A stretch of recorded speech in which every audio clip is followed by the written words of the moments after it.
それではただいまよりソーシャルインパクト全国英語スピーチコンテスト2025サマーを開催いたします。本日は多くの皆様に本当に全国各地からご来場いただきまして誠にありがとうございます。私は本コンテストの代表を務めます萩原純奈と申します。本日は進行を担当いたしますのでどうぞよろしくお願いいたします。Now we would like to begin the Social Impact National English Speech Contest 2025 Summer. My name is Juna Hagiwara and I will serve as the representative of this contest and will also be your host today.本日私どもが主催させていただくスピーチコンテストはソーシャルインパクトイングリッシュスピーチコンテスト略して SIESC と言いまして社会課題に対する自分なりの解決策であったり意見を英語で発表する機会を設けさらに発表するだけではなく実際に行動に移すための第一歩にしてほしいという思いが込められています。そしてこの度100名を超える大変多くの方にご応募をいただきました。応募書類をもとに厳正な審査を行った結果、ファイナリスト9名を決定し、本選を本日開催する運びとなりました。The contest we are holding today is called SIESC for short, and it provides opportunities for participants to present their own solutions and opinions on social issues in English. And it is designed not only as a platform for expression, but also as a first step towards taking real action.This year, we received applications from over 100 individuals, and after a rigorous review of the applications, 9 brilliant finalists were selected to compete in today's final round. SIESC 運営チーム一同、皆さんの熱意や社会課題への関心、そして勇気を持って発表してくれること、本当に高くすでに評価をしております。そして本日の本選までにさらにブラッシュアップされ、成長を追求してくださっていると期待もしております。We deeply value the passion, awareness of social issues, and courage shown by all of these finalists, and we also expect that leading up to today's final, they have further refined their work and continue to pursue growth.本日は素晴らしいスピーチにたくさん触れてインスピレーションにあふれた時間となりますように記念いたしまして代表挨拶に変えさせていただきます。I hope that today will be filled with inspiring speeches and an abundance of inspiration, and we truly look forward to the finalist speeches today. Thank you.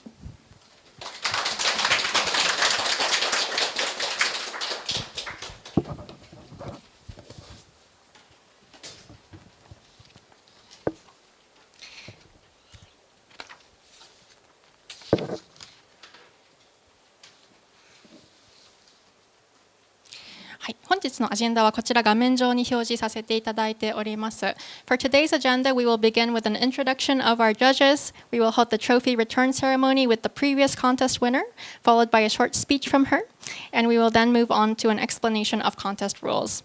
Following that, we will introduce our 9 finalists who will each deliver their speeches. After all the speeches, we will take a short break while the judges make their final decisions.Once the break is over, we will hold the award ceremony to announce the winners, and will then close with some announcements from our sponsors, as well as final remarks from our judges. Finally, we invite you all to join us for the reception where light refreshments will be served. はい、それでは、本スピーチコンテストの審査員をご紹介いたします。日本語のご経歴をスライド上にも記載していきますので、英語でアナウンスをさせていただきます。Our first judge is Ms. Maiko Tamagawa Bacha. Ms. Bacha, would you kindly stand up, please? Yeah. Ms. Maiko is an instructor for the Stanford Program on International and Cross-Cultural Education, SPICE. Prior to SPICE, she served 14 years with Japan's Ministry of Foreign Affairs in Tokyo, Bangkok, Laos, and San Francisco, working in areas such as United Nations Affairs and public diplomacy.She holds degrees from the University of Tokyo and Middlebury Institute of International Studies. Ms. Bacha, we are honored to have you with us.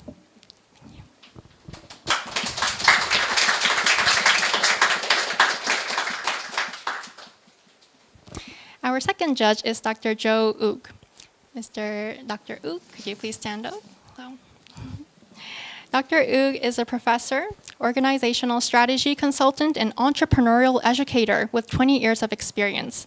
He currently teaches at IU University, Hosei University's Global MBA, and UMGC MBA programs, specializing in entrepreneurship and business strategy. He is also a mentor with Global Startup Accelerators and organizer of an upcoming TEDx event. Dr. Oog, thank you very much for being with us here today.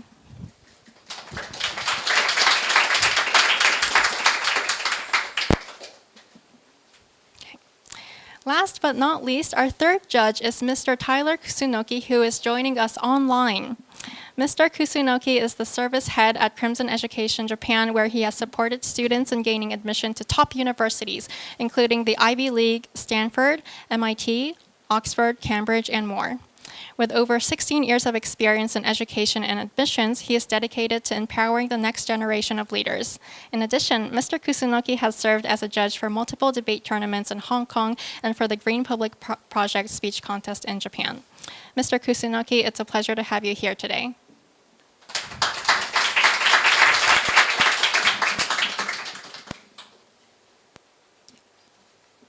Yes, Tyler is here for everyone at the contest. Okay, great. Great. 続きまして審査員のご挨拶をいただきたいと思います。本日アメリカから来てくださいました舞子先生に代表いただきご挨拶をお願いしたいと思います。Mr. Maiko Tamagawa-Bacha, thank you very much for being with us here today and all the way from the United States. We invite you to come up to the front of the stage and give your opening remarks. Thank you. Whichever is fine, actually. Yeah.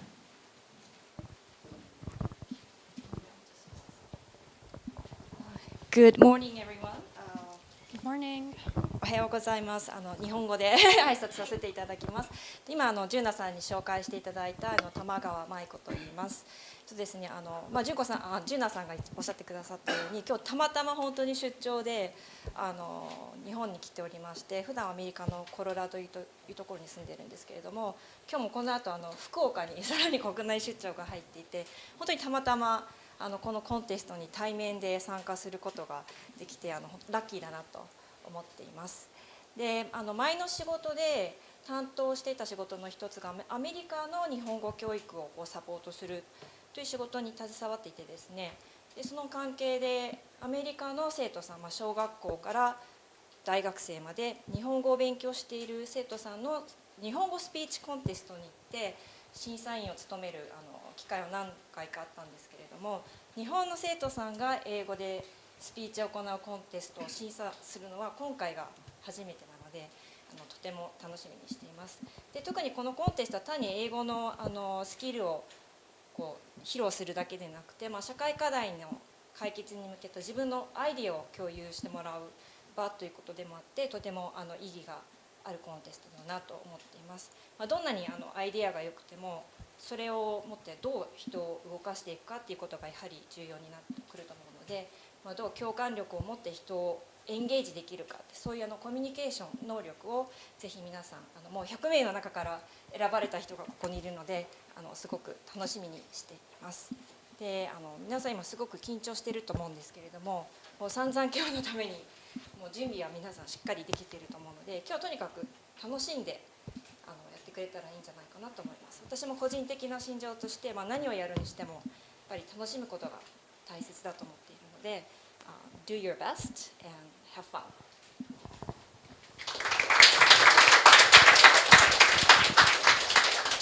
舞子先生ありがとうございました。それではただいまより第1回目のソーシャルインパクト全国英語スピーチコンテストの優勝トロフィーの返還式を行いたいと思います。We will now begin the trophy return ceremony with the winner of the previous SIESC 2025 spring contest. Dr. Joe Ook, as the judge of this round's contest, we invite you to please come up to the stage. はい。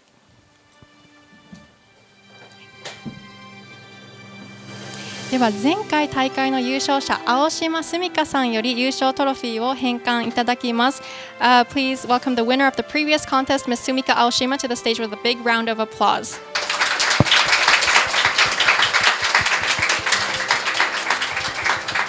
Ms. Sumika Aoshima, we kindly ask you to return the trophy. Thank you. In exchange, you will be given a plaque, which will be in the place of the trophy at your school. So, Dr. Joe, please give the plaque to Ms. Sumika Aoshima. Yes. はい、おめでとうございます。ありがとうございます。Okay, great. So Dr. Joe, you may return to your seat. Thank you very much. And next, we would like to hear from Ms. Aoshima, her reflections on the previous contest and words of encouragement for the finalists of this year's competition. はい、前回大会を振り返ってのご感想と、今大会のファイナリストの皆さんへの応援の言葉をいただきます。どうぞよろしくお願いいたします。皆さんおはようございます。Good morning, everyone. I am Sumika, and I'm incredibly honored to be here today. Feels great and wonderful to be back in this room. This spring, I stood exactly where you guys were, nervous, excited, and worried. Today, I get to return not as a competitor, but as someone who can cheer you on and enjoy every speech you prepared. When I competed, I spoke about my time in Australia as an exchange student and how it led to my dream of welcoming refugees into Japan. Winning first place was unforgettable. But what stayed even more was the process, the hours of shaping the message I believed in, and the courage it took to share to strangers just like today. Since that day, my life hasn't followed the path I expected. I haven't yet worked directly with refugees, but that experience opened my eyes to something else. How much Japan still struggles to embrace international culture and diversity. That realization inspired me to start a youth organization at my school on cultural learning. It might not be an exact action I first intended, but it grew naturally from the message of my speech. So that's what words can do. They can guide you towards your new steps you haven't even pictured. And I assume that even further on, the path you take is unexpected, filled with twists and turns. So my key advice I would like to give today is that judges and audiences can feel your passion. They can tell when you truly care about your topic, so let the love for your subject come through. Don't worry too much about the perfect grammar or if you memorized every single word, because instead focus on why your message matters to you and speak about something you love. Let your energy show and your message will shine through every gesture and pause. I am genuinely excited to hear the ideas you brought today, and each of you have a chance to move the judges and even inspire some other people to the next step. So thank you for letting me return this trophy. Good luck! You've already accomplished so much just by standing here on this stage as a finalist, so no matter what you place, know it doesn't determine who you are, because in my heart and hopefully others, we are all first place. Have fun. ありがとうございました。Thank you very much, Sumika. That was a very, very inspirational speech to begin with. Thank you very much. 今一度大きな拍手をお願いいたします。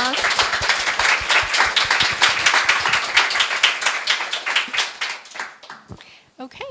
Then we will proceed to contest rules. それではコンテスト規則および諸注意についてご説明申し上げます。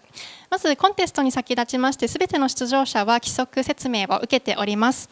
各出場者につきましては、制限時間5分以内のスピーチをお願いしております。制限時間60秒前および30秒前になりましたら、タイムキーパーがサインを見えるように表示します。5分間経過と同時にベルも鳴ります。制限時間を超えてもスピーチの中断は行いませんが、審査に影響する場合がございますのでご注意ください。またスピーチ後は質疑応答が3分間ございます。スピーチの直後に審査員より 1,2 問の質問があり、その場で答えていただきます。3分が経過しましたらタイムキーパーがベルを鳴らしますが、時間が過ぎても回答は最後までお答えいただいて問題ありません。その後1分間の審査時間を設けます。1分間が経過しましたらタイムキーパーがベルを鳴らします。なお会場の皆様におかれましては、審査時間中は静粛にお願いいたします。Now, please allow me to explain the contest rules and important reminders in English as well. So, prior to the contest, all participants have already received an explanation of the rules. Each contestant is asked to deliver a speech within the 5-minute time limit. When 60 seconds and 30 seconds remain, the timekeeper will show a sign each time, and when 5 minutes have passed, the timekeeper will ring the bell. Although speeches will not be interrupted if they exceed the time limit, please note that this may affect the evaluation. Following each speech, there will be a 3-minute Q&A session. Immediately after the speech, the judges will ask 1 or 2 questions, and the contestant is expected to answer on the spot. When 3 minutes have passed, the timekeeper will ring the bell. However, contestants may finish their answer and going over time will not affect evaluation. After the Q&A, there will be a 1-minute evaluation period, and 1 minute has passed, the timekeeper will ring the bell. During the evaluation period, we kindly ask the audience to remain silent. なお、会場内での移動、会場への入退出はご遠慮ください。やむを得ず移動される場合は、スピーチとスピーチの間の時間をご利用ください。最後に腕時計のアラームおよび携帯電話につきましては音の鳴らないマナーモードまたは電源オフに設定していただきますようお願い申し上げます。今一度携帯電話ご確認のほどよろしくお願いいたします。We also ask that you refrain from moving around the venue or entering and leaving during the contest. If it is absolutely necessary to move, please do so only during the intervals between the speeches. And lastly, please ensure that all watch alarms and mobile phones are set to silent mode or turned off. May I kindly ask everyone once again to check your phones now. Thank you.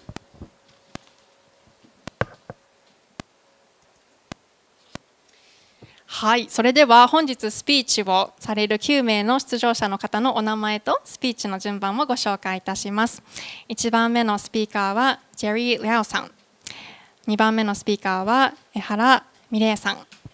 3番目のスピーカーは西村七海さん。4番目のスピーカーは榎本真子さん。5番目のスピーカーは大谷蓮さん。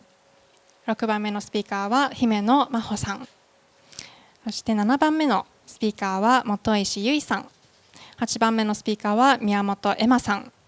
9番目のスピーカーは石井杏奈さんです。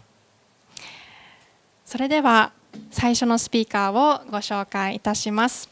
Our first speaker is Mr. Jerry Lau. The title of the speech is What It Takes to Fluently Know English. Mr. Jerry Lau, you may come up to the stage and we will prepare the setup and you may begin anytime. Thank you.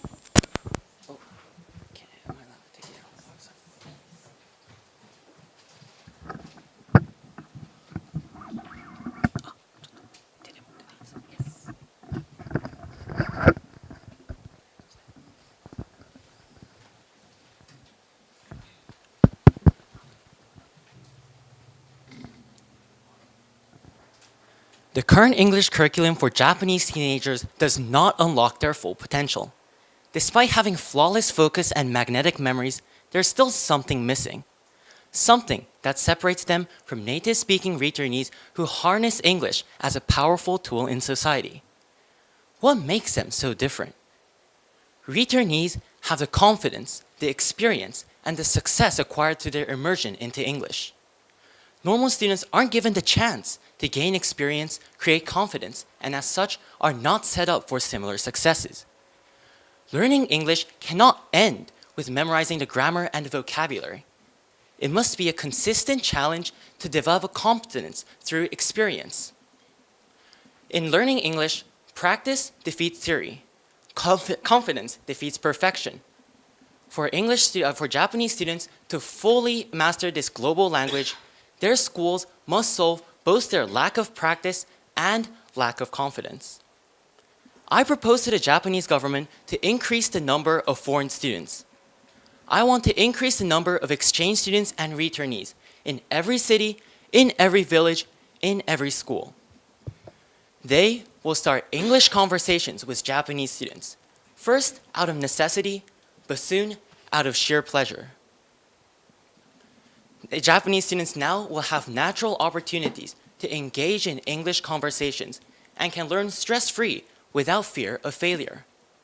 Nothing works better to build self-trust than physical, emotional, human interaction. Every month, my friend and I conduct a Makahari English Circle with local elementary students and use our own adapted method to improve their English. We try to satisfy a need that schools do not: complete English immersion. Can't speak English? We'll use gestures and simple words. Can't make a sentence? How about common phrases? After each session, my friend and I always enjoy watching the children rush off to their parents, showing off their brand new arsenals of English. Currently, the Japanese curriculum overlooks the power of language immersion. Therefore, Japanese students often aren't afforded the chance to use their hard-earned English. Without these opportunities to sharpen their skills, they will forever be blunt and unwieldy in society. In my school, returnees fill our classrooms and their English bounces through the hallways. Their vibrant, international aura encourages the other students to converse in English too. Because of this, our school boasts dozens of normal Japanese teenagers who have Eiken first grade level English. And normal fluent English conversations aren't an object of curiosity. They sound more like a BGM. Now, imagine this happening on a national scale. This will lead to unprecedented levels of international communication and will propel Japan from a dormant state into a rejuvenated innovator capable of crafting a better future for the globe. This multifaceted impact that Japanese international students can bring is priceless. I myself have never been given a foreign education, yet here I stand before you today with English being my strongest language. I have to thank a local international school for my English, and it makes me believe that it is possible for a normal Japanese teenager to develop superb English skills through English immersion. Although currently in Japan, only 1/5 of the entire population can speak a language other than Japanese, globally speaking, the Journal of Neurolinguistics says that 43% of Homo sapiens currently speak 2 or more languages fluently. Clearly, this is not a skill for the fortunate few. With all this in mind, I call for a revamped international student program as an effective, low-cost solution for the boosting of communication skills in Japanese teenagers. Currently, the Japanese government, to its credit, has a goal to have at least 2/3 of all its students graduating its educational system to have a CFR level of A2 or higher. The impact of international students in every classroom could prove the affordable solution to achieving this goal. Half a century ago, Singapore leveraged English as a bridge to unity, modernization, and global economic success. Today, elite English mastery in Japan's next generation may just be the magic formula that Japanese society needs to transform itself into a fitting international home for an international youth. Thank you for listening.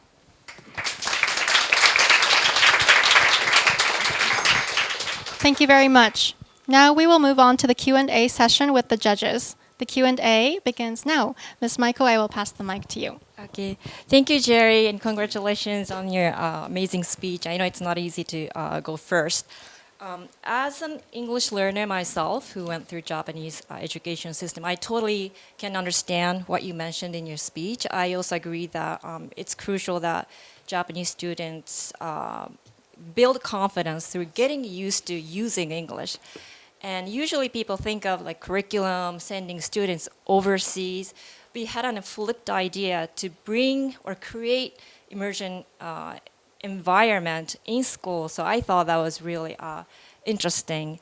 But someone who have worked in the government, I have to ask, you mentioned your proposal is effective low-cost approach. Yes. Why do you say this is a low-cost?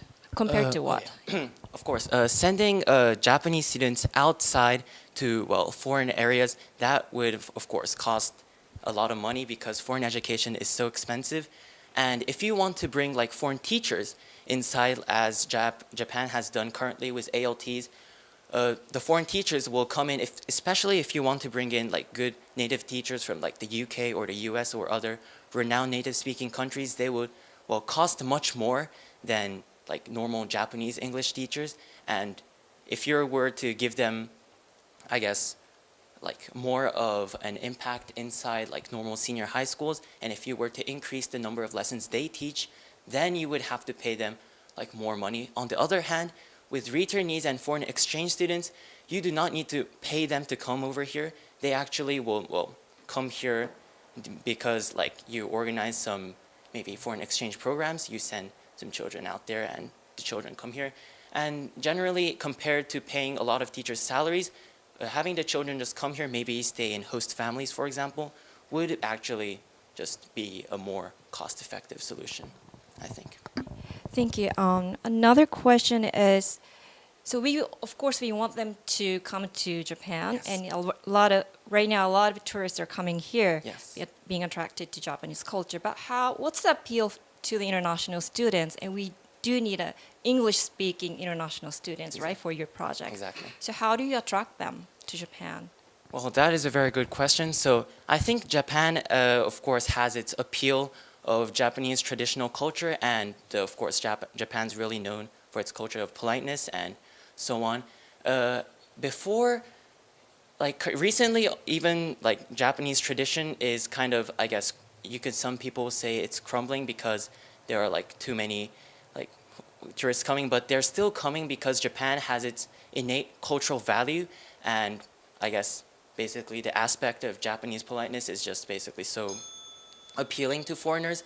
And I do not know exactly how many. I was not able to find statistics of how many people necessarily want to come to Japan, but I do know that currently around in the Tokyo area, like there's roughly about 1 international student per school in the Tokyo area right now. So I guess that would, the numbers kind of like 10,000. I don't know how much more I could get, but if we could at least get at least one international student to like each school maybe, perhaps that would be a good like gateway for more students to come in and create like a sort of international community inside each school.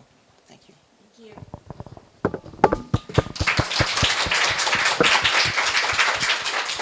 Thank you very much. Yes, Jerry, you may return to your seat. Now we will take 1 minute for the judges to complete their evaluations. Judges, please complete the judge sheet. You have 1 minute.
Judge time is up. Our second speaker is Ms. Mirei Ehara. The title of the speech is Feed Hope, Fight Hunger. Mirei Ehara, you may come up to the stage and begin at any time.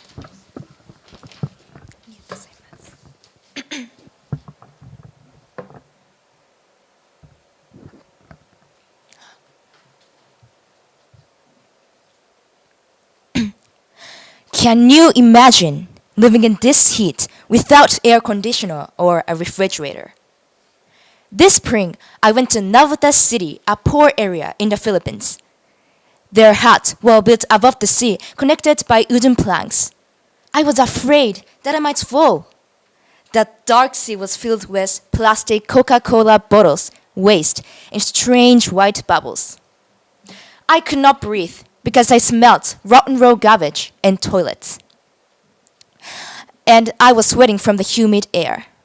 But I also hear children singing TikTok songs. Almost all the children I interviewed said, I always eat some snacks because they are cheap. Cheap? I was shocked. What will happen if children continue to eat unhealthy snacks? What will happen to the Philippines? I kept asking this question to myself. What is it that I can do? I wanted to do something because I believe child malnutrition not only has a negative impact on children's health, but also future growth of the nation. Everything is linked to child malnutrition. According to a 2019 article by UNICEF, the Philippines announced that economic losses due to malnutrition amount to around 4.5 billion annually. Mama's Beat is the application that I'm going to develop to solve this problem of malnutrition. The name Mama's Beat comes from mother's energy, because I think mothers have a big power to solve malnutrition. In Nabotas, many mothers were not working, and I guess it is because of low female employment rate and difficulty of balancing household chores and work. Therefore, Mama's Beat is the application to provide employment opportunities for mothers. Through Mama's Beat, if mothers can get job, the income will stabilize, and children will be able to buy and eat nutritious meals instead of just snacks. Mama's Beat has 3 keys to support mothers. First, Mama's Line. Mothers will form a group and create a rotating shift schedule. They do not need to work full-time, individually. Thanks to the shift, and the barriers to working will be lowered, and making it easier to balance work and family. Second, Mama's Job. People in the Philippines who are looking for female workers can post job openings directly on the app. The app provides all information in one place, significantly increasing employment opportunities. Third, Mama's Learning. Mothers can get new skills through this app's reading, writing, and math learning modes. By developing new skills, mothers can expand their job opportunities, and with that, their motivation to both work and learn will grow. This application will not only solve child malnutrition, but also boost the national growth. Let's take an example from Japan's past. In 1947, Japan was still poor after the war. The government introduced a school lunch program. As a result, according to the Japanese government, the children's health significantly improved, and mortality rate has decreased, and also GDP grew. I believe that the nutritious school program influenced the subsequent period of high economic growth. And through this example, in 1968, Japan became the world's second largest economy. Through this example, it is clear that solving child malnutrition also boosts the national growth. Mama's Beat should help many poor people have a better situation. And for that, I need to visit a lot of poor areas and talk with many people. And also, I need to learn more about various types of occupations. By solving child malnutrition, we can improve international poverty. Let's change the world with Mama's Beat. Thank you for listening.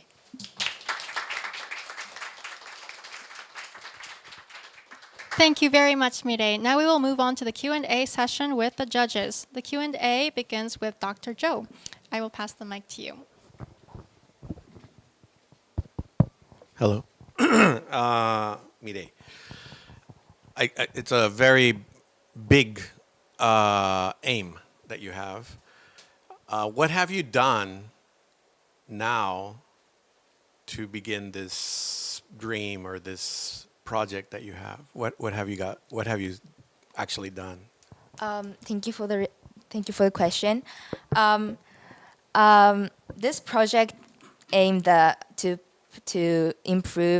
solve the international poverty. Then, as my first step, I went to and I visit to Navotas City in the Philippines, and I had expected that in Navotas both mothers and fathers were working because they have not enough money to spend a stabilized life. But the real world is different from my expectation.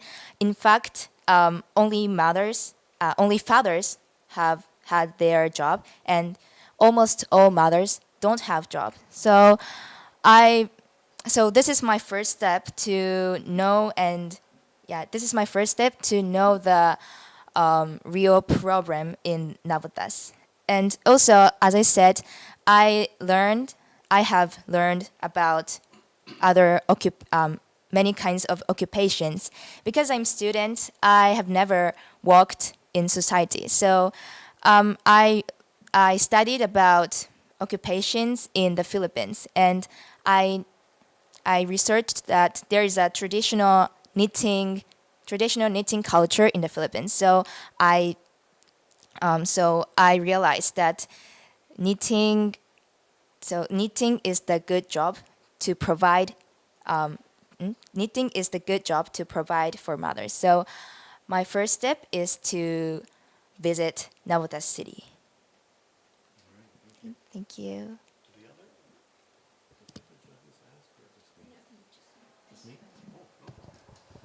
Question 2. Okay, so thank you for your answer. What do you think would be your next step? Okay, and my next step is persuade many people this app's value, because I know it is very difficult to build this application by myself. So I have to persuade many people, and I have to gather understanding of this application. So and for that, I think I need to visit other poor areas without Nabotas to increase the number of users who can use this application. So if I can persuade many people that this application can save many people, then I think I can persuade more people to build and develop this application. So my second step is to visit other poor areas without Nabotas to increase the number of the users who can utilize this application. Thank you. Thank you. Thank you very much.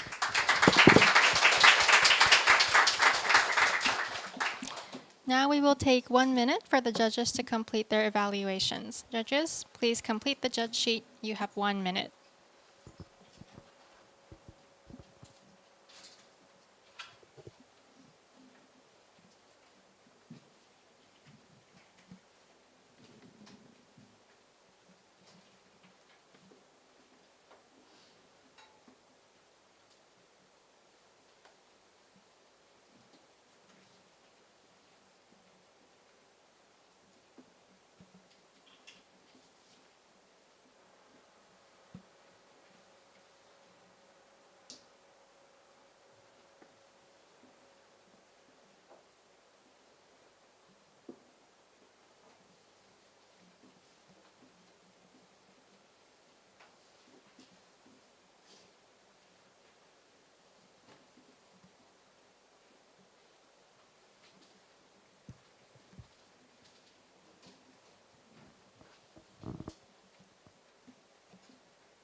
The judge time is up. Our third speaker is Ms. Nanami Nishimura. The title of the speech is Choosing Compassion, a Supermarket Revolution in Japan. Nanami Nishimura, you may come up to the stage and begin anytime.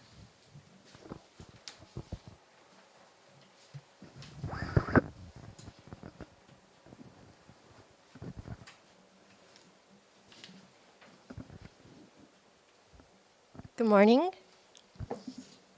It is common knowledge that the worst pain is the kind that just never ever seems to end.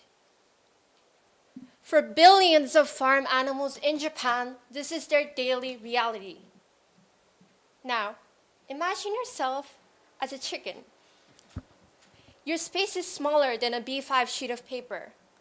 You can't stretch your wings. Like us humans not being able to stretch our arms.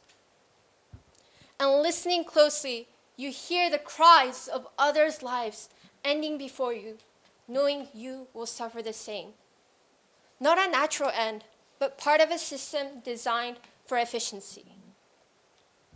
For a long time, I didn't think about this.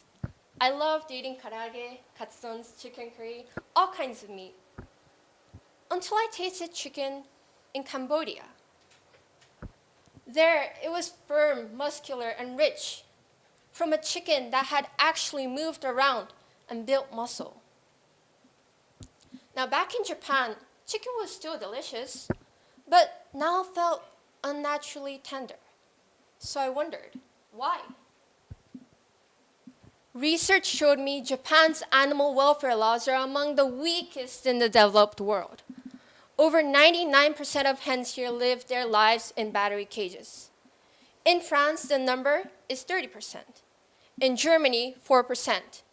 And in Switzerland, 0.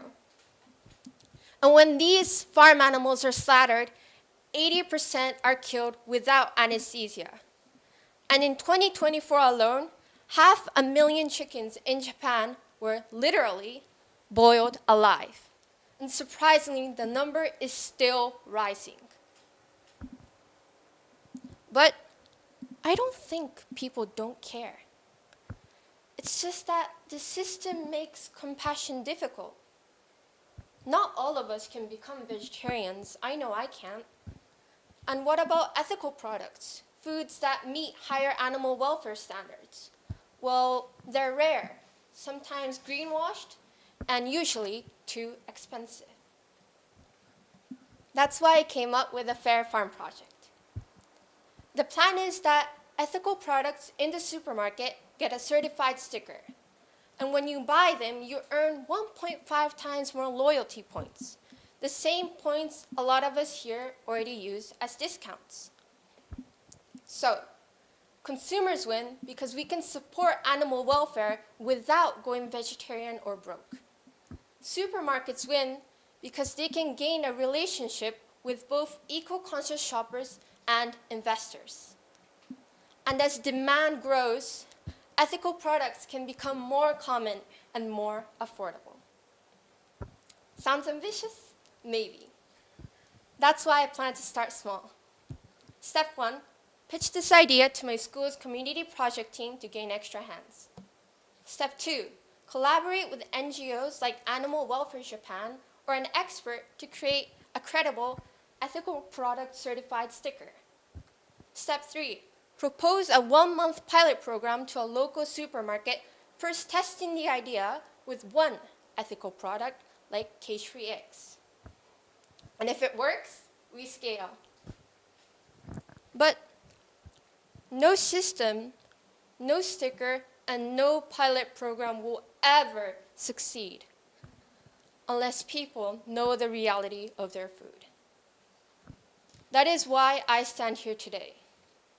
Like many issues in our world, awareness is the first step. So please bring this up in everyday conversation. Even better when your friend is eating karaage. It'll be really awkward, but so worth it. Every purchase is a choice. The Fair Farm project is not just about stickers or points. It's about changing what's considered normal in Japan. Let's make compassion the default, and then make it practical, rewarding, and unstoppable. Thank you.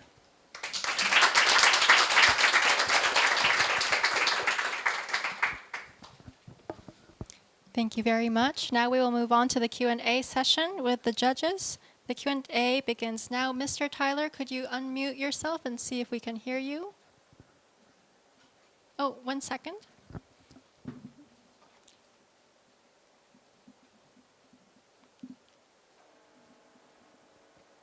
Can you speak again?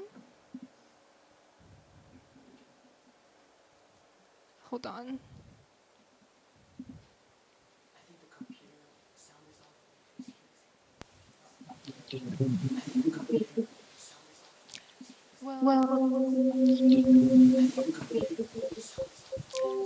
Well, can I turn the PC on this class?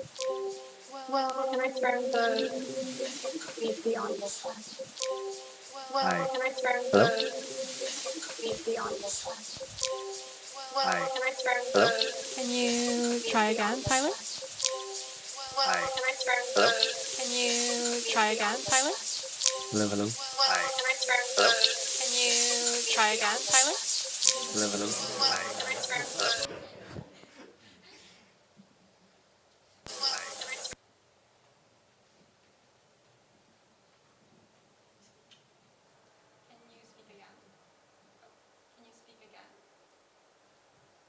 Can you hear us? Can you hear us? Can you hear us? Can you say test? Yes, test. Okay, we'll turn up the volume and I think we can. Yes. Yeah, you're good to go. Test. Okay, Okay, great. Everybody can hear me now? Yes. Yeah, you're good to go. I guess most importantly, Nanami. Okay, so Nanami, thank you One second. for Hold on. presentation. I too also love One second, karaage, one second. so hearing your Hold on, presentation, hold I now on. have to think a little bit differently about karaage, so hearing your presentation, I now have to think a little bit differently about karaage, so hearing your presentation, I now have to think a little bit differently about karaage, so hearing your presentation, I now have to think a little bit differently about karaage.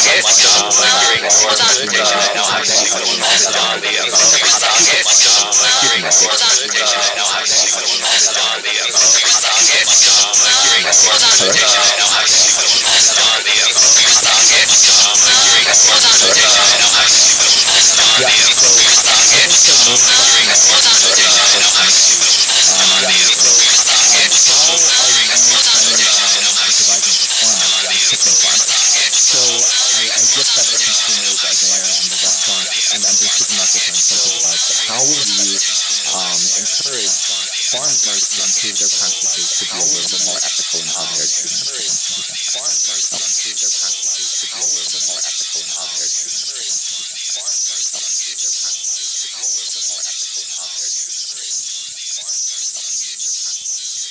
Yes.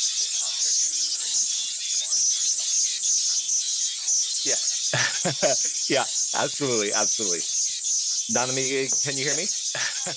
Yeah, absolutely. Okay, Nanami, thank you so much. Apologies for the technical difficulties. And as I was mentioning, I also love karaage, so your speech now has me thinking twice about all of that as well. Thank you for that. I think my first question for you has to do with a couple other stakeholders that are involved in this initiative. You've spoken to how you would incentivize consumers, and you've also spoken to how you would incentivize the supermarkets. How would you incentivize farmers, the chicken farmers themselves, to go along with this idea to engage in more ethical practices? Because I do think they are probably one of the first groups of people you would need to start having a conversation with consumer to become Fair Farm certified. Thank you. That's a really fair point that I haven't really thought about yet. But yes, as you've mentioned, I do know that I would need to have a conversation with the farmers. But and in that conversation, I would like to talk about how it can benefit them in the long term.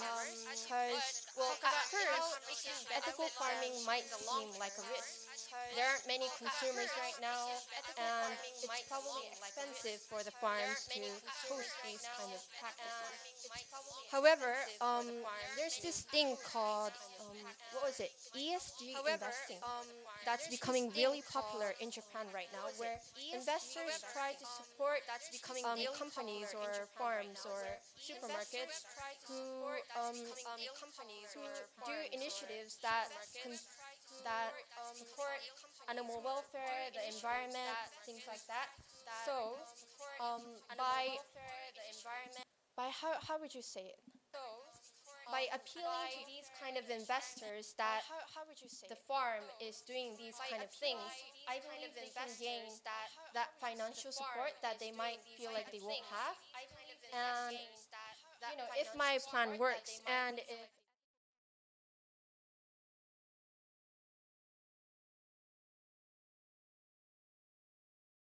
feel that it would benefit the farmers. So that is what I feel that I would want to tell them.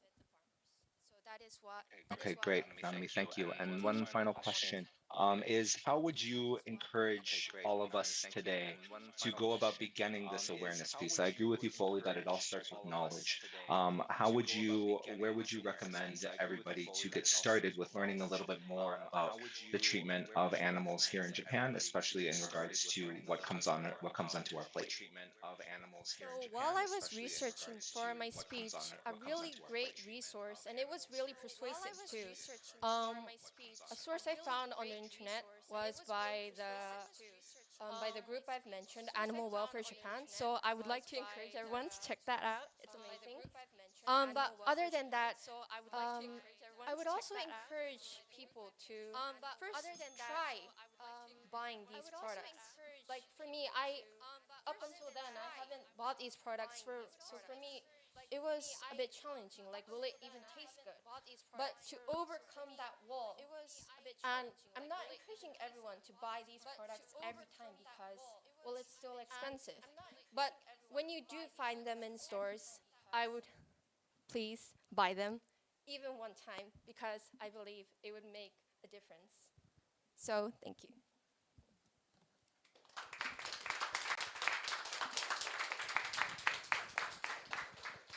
Thank you very much. And again, I apologize for all the technical difficulties that have happened, but thank you for your patience. Now we will take 1 minute for the judges to complete their evaluations. Judges, you have 1 minute to complete the judge sheet. It begins now.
Our fourth speaker is Ms. Mako Enomoto.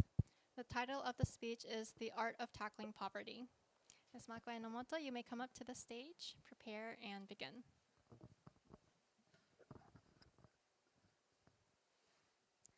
Imagine for a moment an object with a diameter of 2.8 centimeters. What did you choose? I asked my friends this question during lunch one day, and perhaps inspired by the contents of their lunch boxes, many of them said cherry tomatoes. But nobody gave the answer that I could not get out of my head. For me, 2.8 centimeters represents the diameter of a severely malnourished child's arm. I see some of you looking at your arms right now, wondering how this could be possible. Well, it should not be possible. And I am here today to play my part in ensuring that this kind of poverty and malnutrition become part of the world's history, not its reality. Let me explain more. For many children, especially in developing countries, acute malnutrition is a daily battle.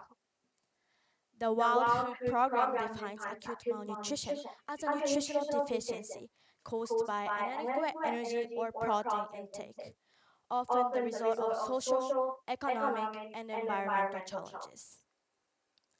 World Health Organization data indicates that there are currently more than 12 million children under the age of 5 suffering from this terrible form of malnutrition. Think about it. 12 million children spend each day worrying about where the next meal will come from. And many must walk for hours just to fetch drinking water. When they become seriously ill, they cannot receive medical help because they lack transport, money, and options. All they can do is wait through the pain, hoping change will come. We can be that change. I learned about this issue through the ESD club at my school when we invited a speaker from Doctors Without Borders. He shared real stories of people living in extreme poverty and suffering from malnutrition. As I listened, I kept asking myself, what can I do to help? That's when I decided my club could organize an art exhibition to raise awareness and funds for children in hunger. The program is called Art Against Poverty.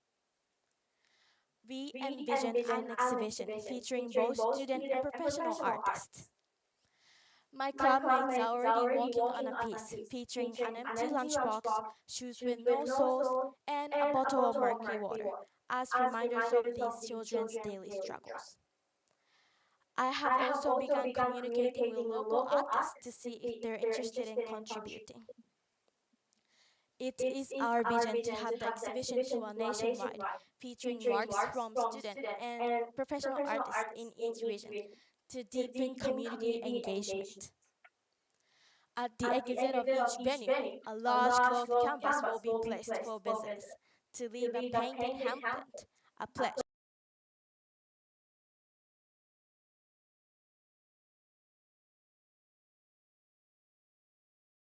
And photographed from above, creating a powerful image to share on social media and inspire similar movements in other countries. The exhibition will be free to enter, but donation boxes explaining exactly how the money will be used will be placed at the exit. This way, visitors can give with confidence, knowing their support will directly help those in need. Of course, my plan is ambitious and I cannot do it alone. I need connections with like-minded students, educators, gallery creators, artists, and social media influencers. If you agree that eliminating hunger and poverty is a fight worth taking on, please connect with me today. With our combined effort and determination, we can make this happen. Then perhaps we can all go back to eating our cherry tomatoes without worrying about children suffering in this terrible way. Thank you for listening.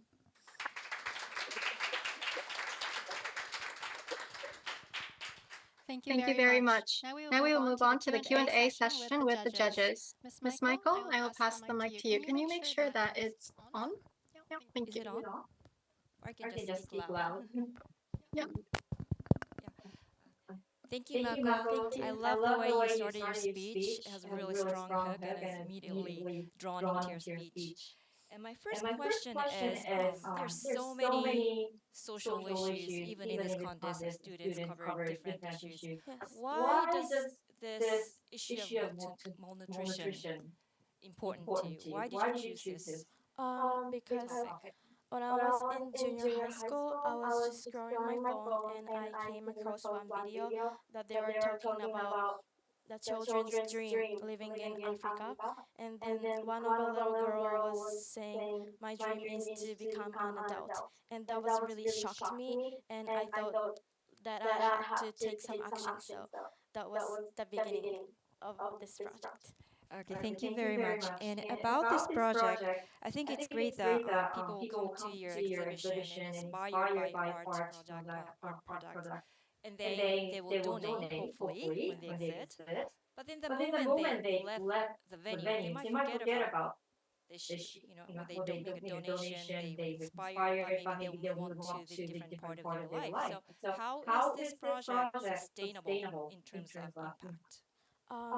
So now we would like to use social media effectively because there are almost like more than 4.7 billion people who use social media. So we will share some pictures of people living in extreme poverty after we collected money, and then visitors can know about the information very well through the Instagram and like social media.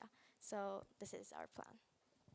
Okay, and I think you're trying to raise these funds Yes. to help those children who lack nutrition, but the funding usually have a limit in terms of what they can do, and I don't know how much you're expecting to raise.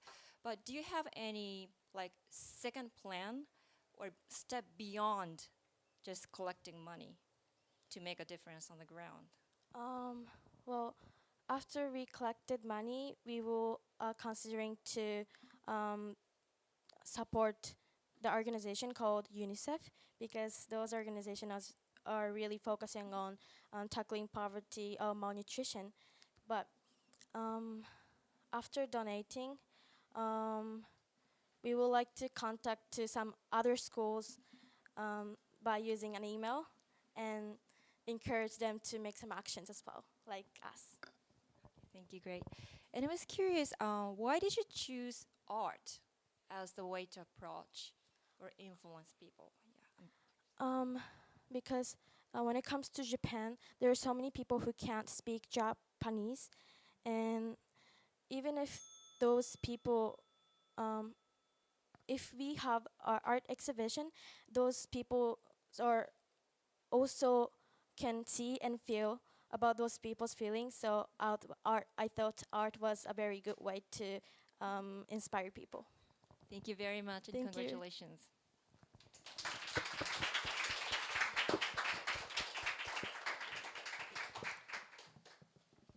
Thank you very much. Now we will take 1 minute for the judges to complete their evaluations. Judges, please complete the judge sheet. You have 1 minute.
Our fifth speaker is Mr. Ren Otani. The title of the speech is International Youth Voice from Okinawa, Bridging Local Identity and Global Responsibility. Ren Otani, you may come up to the stage, prepare, and begin anytime.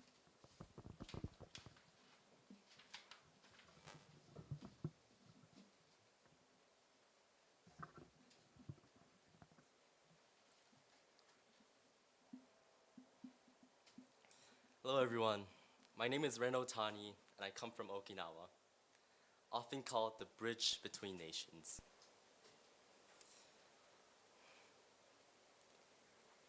Sorry. When people hear Okinawa, they picture beaches, coral reefs, and sunsets. But my Okinawa is more than just your postcard. It's a place where F-15 fighter jets roar over the sacred Ryukyu Castle ruins, where farmers sell pineapples next to the US Marines buying coffee. A place where local life and global realities intersect every single day. Growing up here has taught me one thing. If you live in the crossroads of the world, you have the responsibility to shape it. I'm half Japanese and half Korean. I was born in Tokyo, spent 8 years in Korea, and have now lived in Okinawa for 7 years. This journey showed me that being local and global aren't opposites, but they're two sides of the same identity. When I first moved to Okinawa, I wondered, how can young people truly make a difference? The answer came when I discovered Model United Nations. And soon after, I founded Model UN Okinawa as a small club in my school. However, it grew, connecting students all across Okinawa, getting support from teachers and local leaders, and eventually earning recognitions from the United Nations itself. A year ago, I traveled to New York to compete at the World Model United Nations, the largest student diplomacy conference in the world. Standing in the hall, surrounded by thousands of young leaders from every continent, I felt the weight of history and possibility. Every debate and every negotiation reminded me why I started Model UN: to give local youth a chance to speak globally. Winning that competition in New York was surreal. As the first Okinawan-led delegation to take the championship, it wasn't just my victory. It was a victory for every student in Okinawa who had ever doubted their ideas mattered. Holding the award, I thought of students in Naha, Itoman, and Ishigaki. This achievement wasn't just about me. It was about proving that youth from Okinawa can compete on the world stage. Our history in Okinawa, our pride, and our resilience fuels everything I do. And too often, we think youth must wait until adulthood to lead. Well, I believe the opposite. The earlier we act, the more we shape the future. And that is why I started up my company, Muno, a mentorship platform and a platform linking students here with experts around the world. Imagine a high schooler in Naha City, video calling a climate scientist in Fiji, a historian in Seoul, a diplomat in Geneva, and turning that conversation into real action at home. Every student deserves the same sense of possibility I felt at New York. We have a saying in Okinawa, "Ichariba chode." Once we meet, we're brothers and sisters. This is not just a cultural phrase. It's a philosophy the world needs right now. So my message to every young person listening is simple. Don't wait. Build the bridge now. Start from your hometown, whether it's Okinawa or anywhere else, and connect it to the world. The bridge you build will not just carry ideas, but hope, understanding, and respect. Because the world is listening, and when Okinawa connects to the world, it doesn't just change our islands. It changes minds, communities, and the future. Thank you.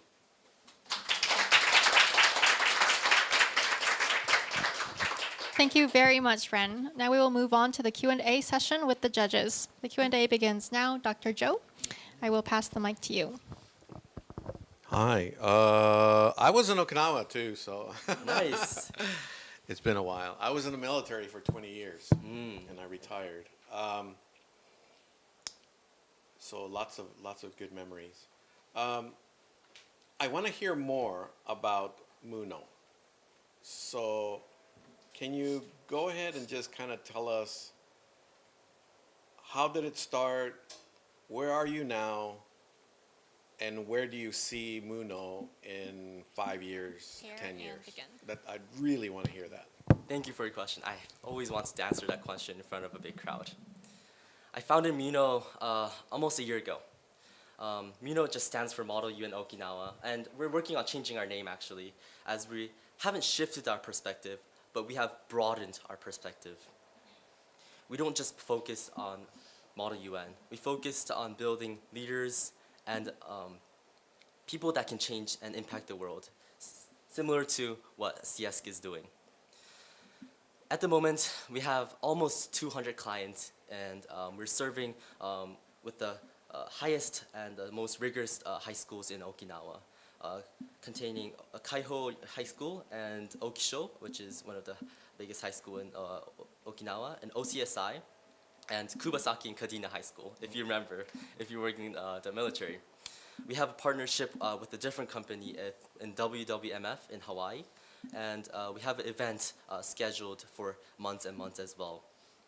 It is sponsored by Google, Microsoft, and Salesforce, and it's an event connecting young leaders that have a heart to change the world. And that is our company. So in 5 years, even when I graduate, I would like to stick with this company, stay as a nonprofit, and serve the community in Okinawa, in Kyushu, and in Japan as well, connecting it to the world, like I said, bridging it to the world as well. Thank you. Yeah, like you said, aside from the UN, what are some other ideas you have as far as how to develop this further? So my idea with the WWMF, a different company, Hawaii, they focus on the performing arts side of leadership, and we focused on the humanities sides, or just simple leadership, talking in front of the crowd, expressing your idea, organizing your ideas. But when you think about it, leadership isn't just in this field. It's in fields. It's in almost every single field. Leadership is required.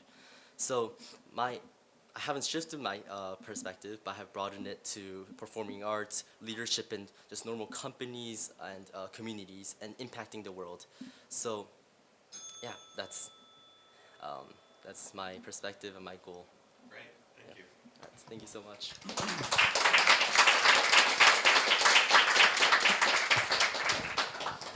Now we will take 1 minute for the judges to complete their evaluations. Judges, please complete the judge sheet. You have 1 minute.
Next up, our sixth speaker is Ms. Maho Himeno.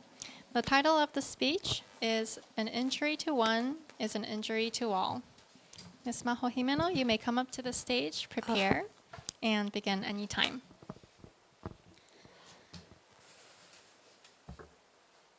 Imagine growing up in a world where being yourself feels like stepping onto a battlefield. A world where carrying anxiety pills in your pocket becomes necessary to alleviate mental problems caused by discrimination. And that world must be suffocating, traumatizing, and untenably exhausting. But unfortunately, this is the reality that about 779 million sexual minority people face every single day, at school, at work, and even in their homes. About 2 years ago, I was living in Brazil. One day, I heard Susan jokingly say, "I'm bisexual," like it was something funny. And without knowing the actual meaning, I also copied the phrase just like the others and laughed. But my transgender friends weren't laughing at all. Instead, they looked at me with shock and anger. They didn't even need to raise their voices because their eyes were already screaming. In that moment, I realized how one word and lack of awareness can hurt people, and at the same time, how deeply they value their identity as LGBTQ individuals. Currently, around the world, there are several harmful issues that can be caused by the social stigma towards sexual minority people. First, anti-LGBTQ discrimination can significantly increase the risks of developing emotional disorders. And this includes depression, anxiety, and the mental health distress called the minority stress. And this is experienced by about 90% of LGBTQ people, with more than 4 times higher risk of suicide among the youth, nearly the same age as mine. And second, the rates of abuse are extremely high, as more than 87% of LGBTQ people have experienced either partner or domestic violence at least once in their lives. And they're physically, verbally, and sexually harassed, which forces them to leave their home and become homeless. Why? Why can we not listen to these voices calling for help? Why are we still ignoring the facts that we shouldn't be ignoring? And this is because LGBTQ awareness has not yet taken root in our society, especially in Japan. Therefore, to solve this problem, I came up with a solution. And that is to create a student-led organization starting at my school to raise awareness. And its main initiative will be the monthly virtual exchange programs called pave Project that combines peer discussions with expert guidance. And in these sessions, students at my school will be paired up with foreign students from other countries online to share their experiences and realities, such as how LGBTQ inclusion is being addressed in their communities or schools. And also, we will feature a guest speaker, such as a youth activist or educator, who shares their personal stories and challenges they faced during their protests and activities. And through this program, students not only gain a global perspective, but also gain a deeper understanding of the real-world challenges that LGBTQ youth face worldwide. And by taking the initiative starting at my school, I believe we can create a chain reaction inspiring other communities and schools to take similar actions. And eventually, these small steps can expand globally, becoming a powerful movement with the potential to influence a society on a larger scale. To conclude, yes, we must never forget that identity problems are one of the most pressing social issues that require change. But nothing will change without your action. So let's do this together. Let's together change silence into action, because an injury to one is an injury to all. Thank you.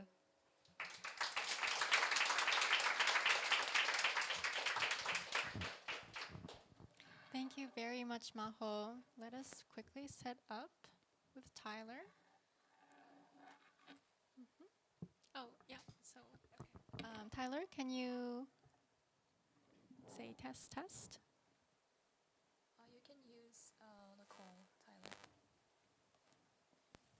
Can everybody hear me? Yes, loud and clear. All right, great.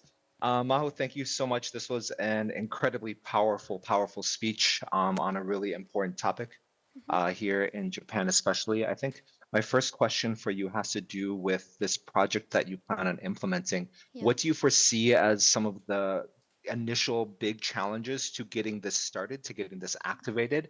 And how are you planning to tackle that resistance to even begin something like this that is, I think, both uncommon and I think will be met with challenges, especially from administrators and other people as well?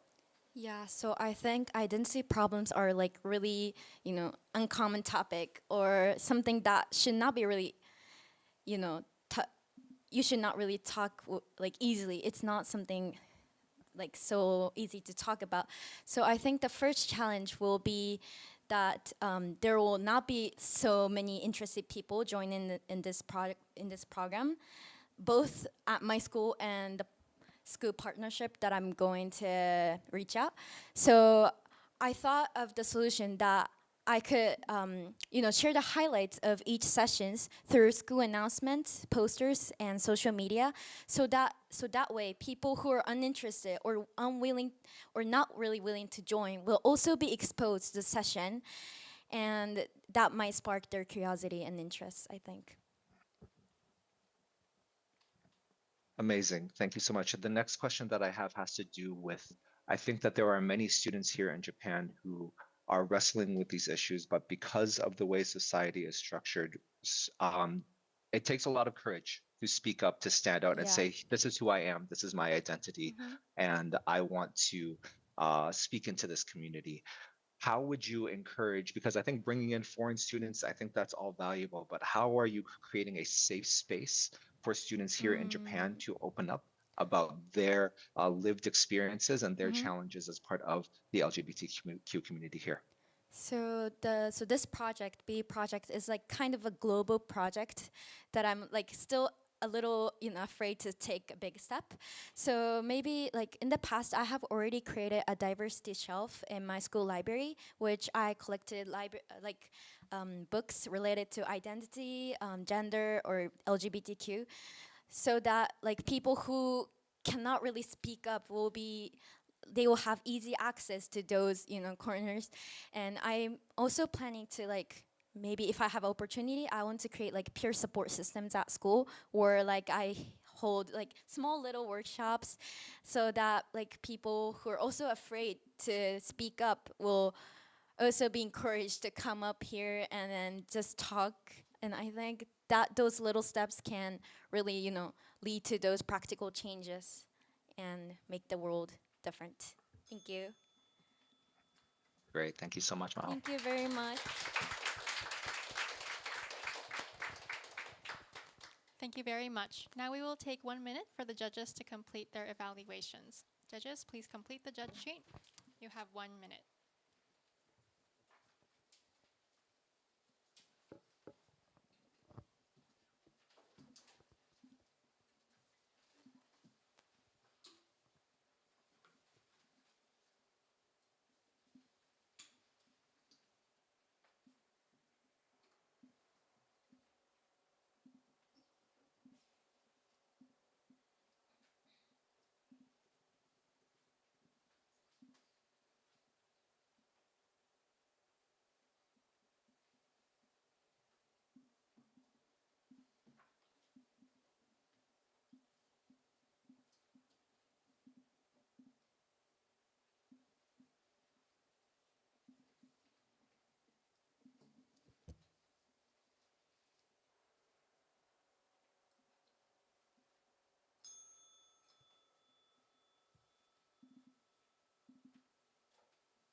Our seventh speaker is Ms. Yui Motoishi. The title of the speech is Tides of Change, Protecting the Ocean We All Love. Ms. Yui Motoishi, you may come up to the stage, prepare, and begin anytime.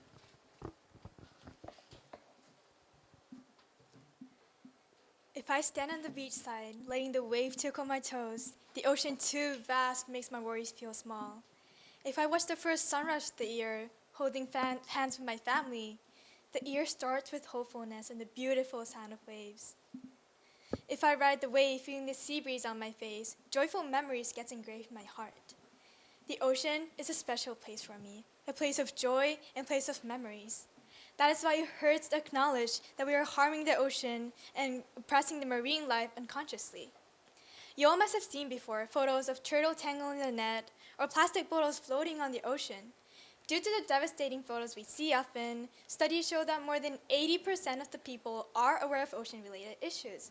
However, despite the high awareness and the willingness of the people to change, only a very small proportion of the ocean is effectively being protected, and the problem is only getting worse and worse over time.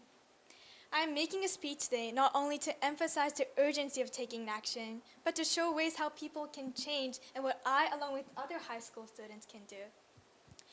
The issue I'm concerned about is, in one word, marine ecosystem depletion. It is a term that refers to degradation of biodiversity and health of marine ecosystem due to human activities and natural processes. According to an organization in the UN, more than half of the species are on the verge of extinction by 2100. And today it is estimated that 60% of the marine ecosystem to be already degraded due to the 1.1 degrees increase of the global temperature. Furthermore, a 1.5 degrees increase can lead to threaten 70 to 90% of the coral reefs, and a 2 degrees increase could even lead to the complete extinction of coral reefs. Coral reefs crucial for the marine ecosystem. A complete extinction can mean a threaten to 25% of the marine ecosystem's habitat, and also to a disruption to a healthy food web. The chain of negative impact is not only within the marine ecosystem, but also on us. For instance, the impacts can be seen through contaminated seafoods, risk on our health, disruption to safety on coastal areas, and also fluctuation of market due to unstable fisheries. The severity of this problem is no longer what we can simply ignore. At this point of my speech, I hope that you all understand how delaying to take action can lead to a result too large for us to handle. So let me give you some examples on how you can alleviate this issue. One way is to buy ocean-certified seafood, as overfishing is one of the tangle factor, and also to buy ocean-friendly products and avoid non-friendly ones. Moreover, although the idea of picking up trashes might sound a bit overused and to seem to have a little impact, but actually it prevents from plastics from becoming microplastics, as you might know, and which is extremely harmful to all living things. So regarding this, I want you to know that exactly 5 days from now, September 20th, is the International Coastal Cleanup Day. So this might be a chance for you to start taking action. So I highly recommend you all in here to start taking action to protect the ocean and to participate in events that could potentially protect the ocean. So now on to what high schoolers can do. An easy way to change is to raise societal awareness in the community we belong to. This includes hosting an event in school or having a booth during school festivals to raise awareness. Moreover, I believe that the young generation is the future. Providing a chance for children to deal with societal issues from a very young age is the key to fostering a sense of urgency. So what I'm doing now is I'm hosting events and classes for students and elementary school students where they can learn, understand, and come up with their original solutions towards a societal issue. Anyone can make a difference. However, we are unfortunately in a situation of social trap, a situation where people prioritize their interest over societal interest because the overall impact seems so small despite their sacrifice. But I believe that each small individual actions piles up to create a huge visible difference. So rather than letting the problems get worse, let's take a step, a meaningful step for the world we care about and the ocean we all love. Thank you.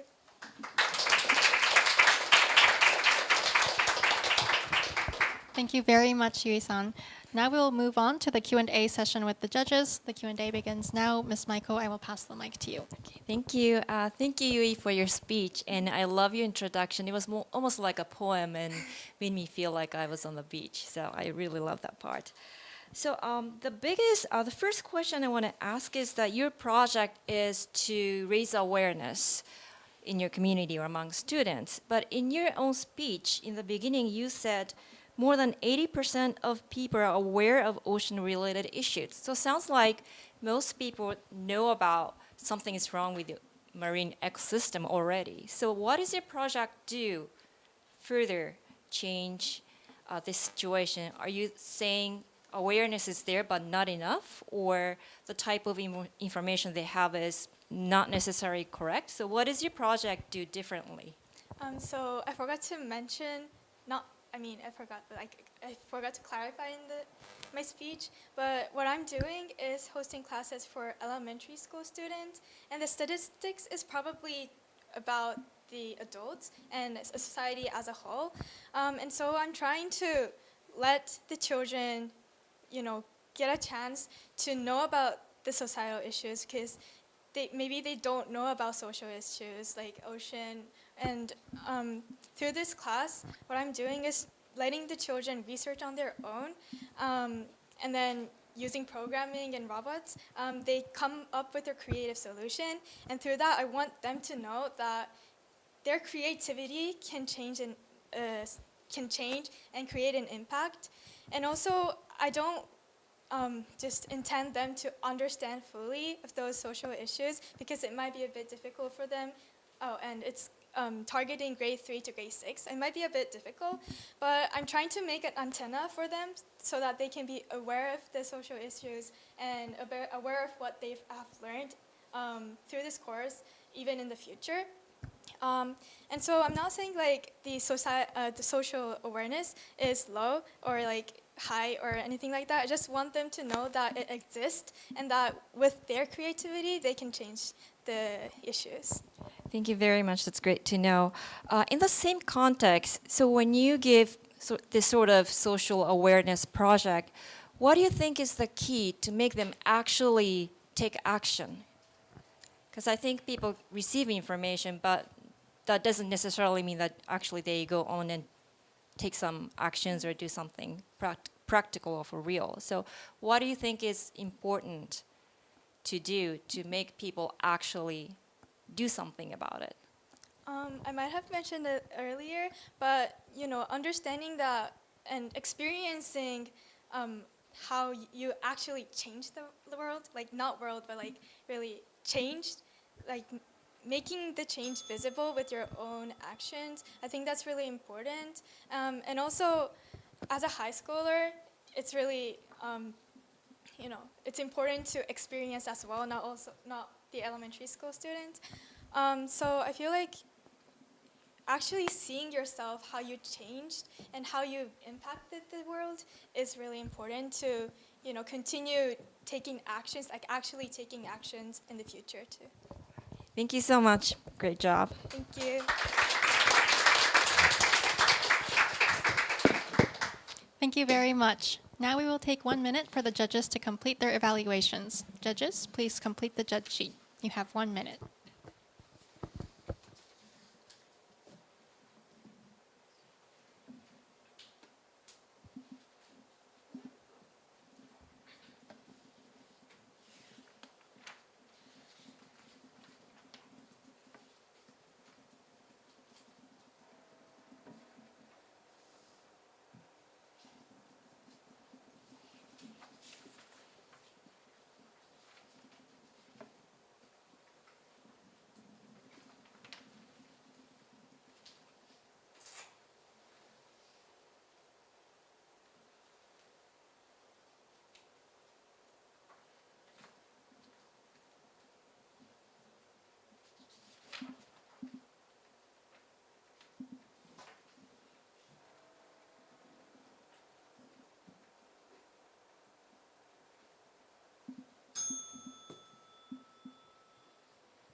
The judge time is up.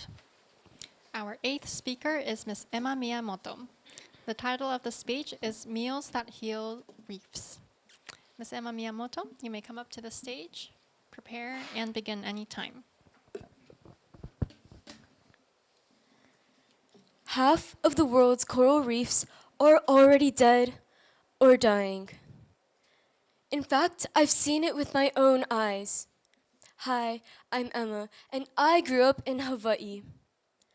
The beautiful coral reefs of my childhood, the vibrant reds, greens, and blues, are now white skeletons. And this isn't just in Hawaii. It's happening all across the world. And I believe that this destruction doesn't start in the ocean, but on land, specifically what we put on our plates. So today, my stance is simple. If food is our problem, then food can be our solution. Coral reefs are not just nature's beauty. They protect the coastline for 1 billion people, provide food and jobs for hundreds of millions, and they're home to 25% of all marine life. Without them, we collapse. Scientists warn that if the rising global temperature, caused by, of course, global warming, passes over 1.5 degrees Celsius, then over 90% of our coral reefs could vanish forever. And this isn't just a future prediction. It's a change that's already happening. It's our tragedy, and we're feeling it every second. When most people think about climate change, they think about fossil fuels and natural gases. But here's a shocking fact. The farming of livestock is responsible for 14.5% of all global greenhouse gas emissions, which is more than all the cars, trains, and planes in the world combined. Those gases heat up our planet and make the ocean more acidic. And when the ocean becomes more acidic, corals dissolve. So the burger we eat here in Tokyo is directly connected to the lives of our reefs thousands of miles away. But we still have hope. Researchers call it the planetary health diet. It's a scientifically researched diet that helps protect our health and our planet's health. It's straightforward. More greens, less red meat, and more sustainable seafoods. Studies show that this diet could help cut up to 70% of all food-related emissions and save millions of lives. We don't have to give everything up, but it's about finding balance. Some days, my family and I avoid meat products. It felt silly at first, and I didn't think that it would make a change. But if we spread awareness and millions of families start this, it creates a movement. And this starts with education and awareness. My proposal is to partner with an NPO that helps save coral reefs and bring them to my school. Imagine if our cafeteria offered one ocean-friendly meal every week. Every time a student chooses that meal, a portion of the cost will go directly to reef restoration. It may seem small, but it means that one small choice here in Tokyo can directly affect the lives of our reefs thousands of miles away. If it works, I will share it with other schools. One school can become 1,000 until this becomes a movement all across Japan. Teenagers can choose to protect the ocean with the food we eat. So, my message is simple.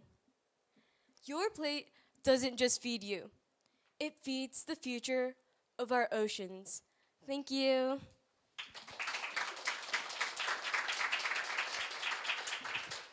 Thank you very much, Emma. The Q&A begins now.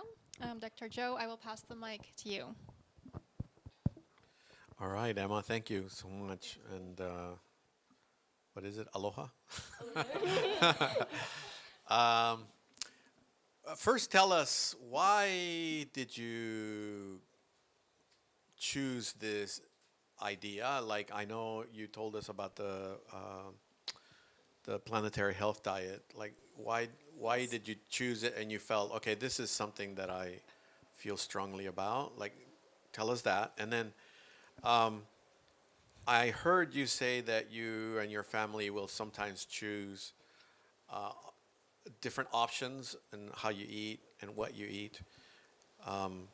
What are some other things that you have been doing as a student in school related to your idea? Okay, so the first question was, why did I choose the planetary health diet and how much passion I feel for it? Right? So, first, well, I learned that meat and overconsumption of meat and processed foods is a major problem. It kills our health because did you know that chronic diseases are caused by these processed meats like sausages and pepperonis that we all love? But without awareness and overconsumption, we eat it too much. And these fill our tummies, and we love it so much.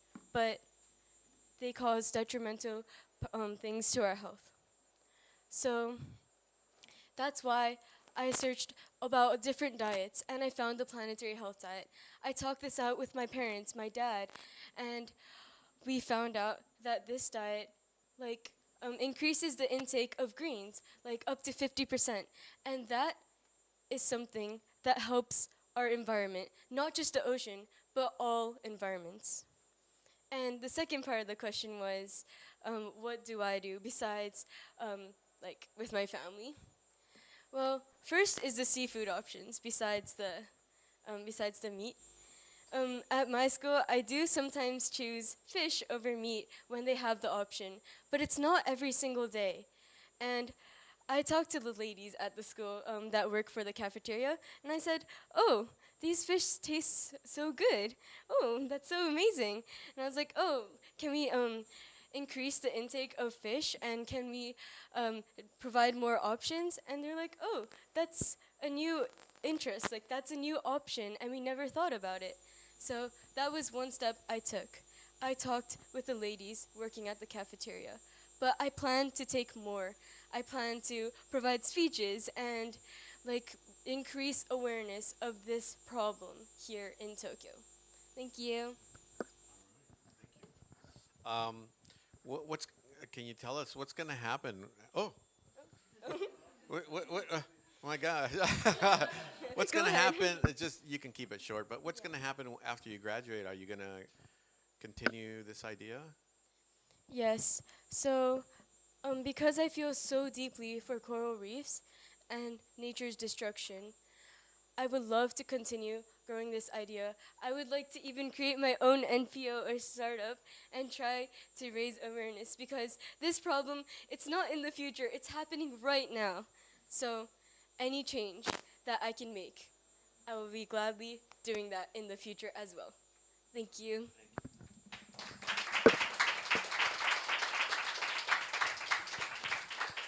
Thank you very much.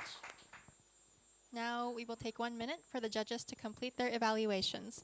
Judges, please complete the judge sheet. You have 1 minute.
Judge time is up.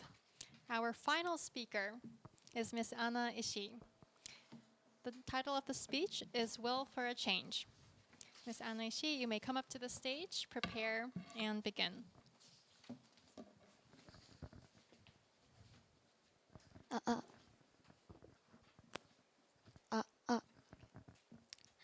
Good morning, ladies and gentlemen.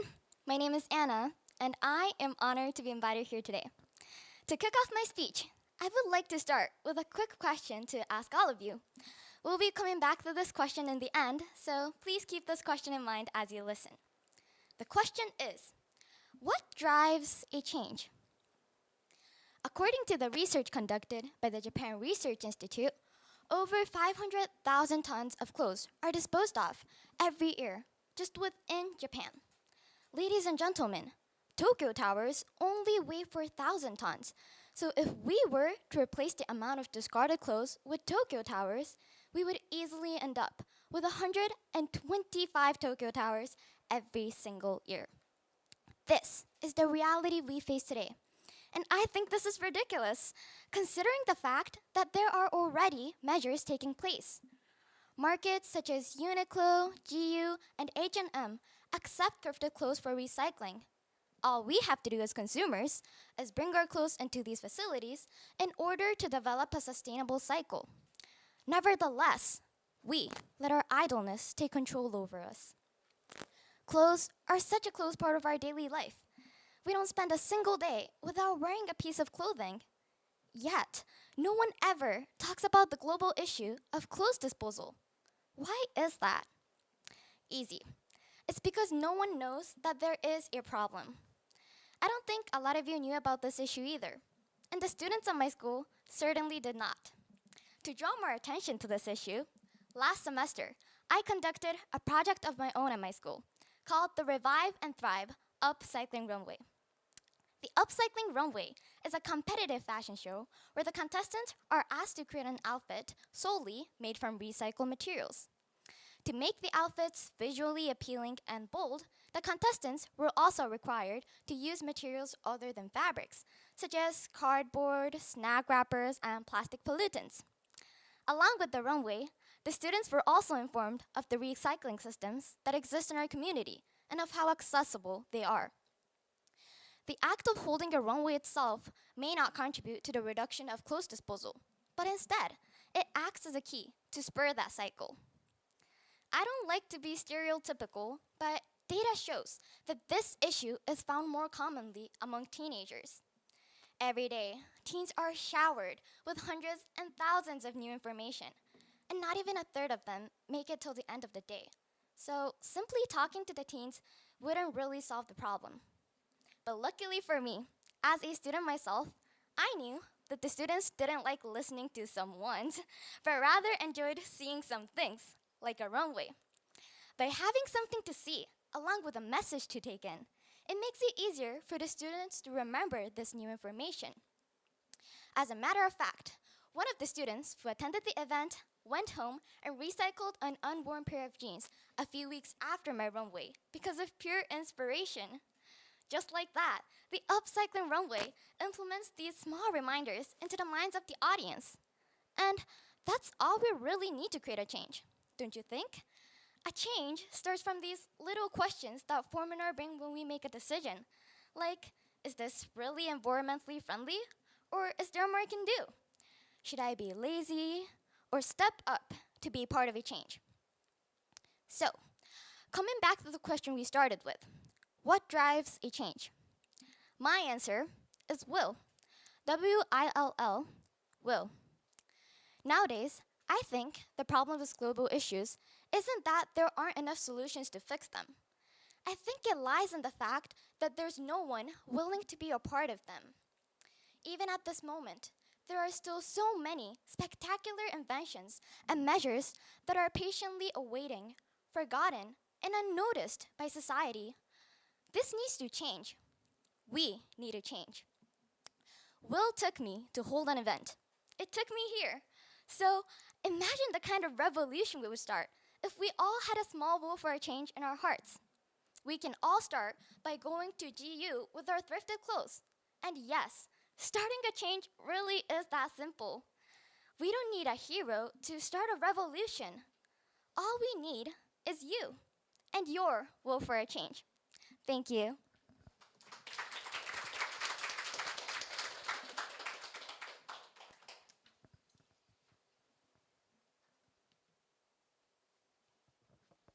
Thank you very much, Anna. Now we will move on to the Q&A session with the judges. Hina-san, could you please take this mic over here to the All table? right. Oh. Can you hear me? Yes, we can hear you. Great. Thank you. Okay. Okay, great. So first of all, thank you so much. That was a wonderful speech and really powerful. I think my first question for you has to do with your decision to make this a contest. Why did you feel making this a contest was actually going to be the best way to create meaningful engagement? Okay, should I look over here or there? Well, I'll just look over here, I guess, because that's where I see you. I made this into a competition because I thought it would impact both the audience and the contestants in a positive way. So firstly, as in terms of the audience, I feel like people tend to listen more attentively when things are a competition. The audience themselves, they try to be the judges as well. So they listen to the people with more attention and they look at these artworks with more scrutiny.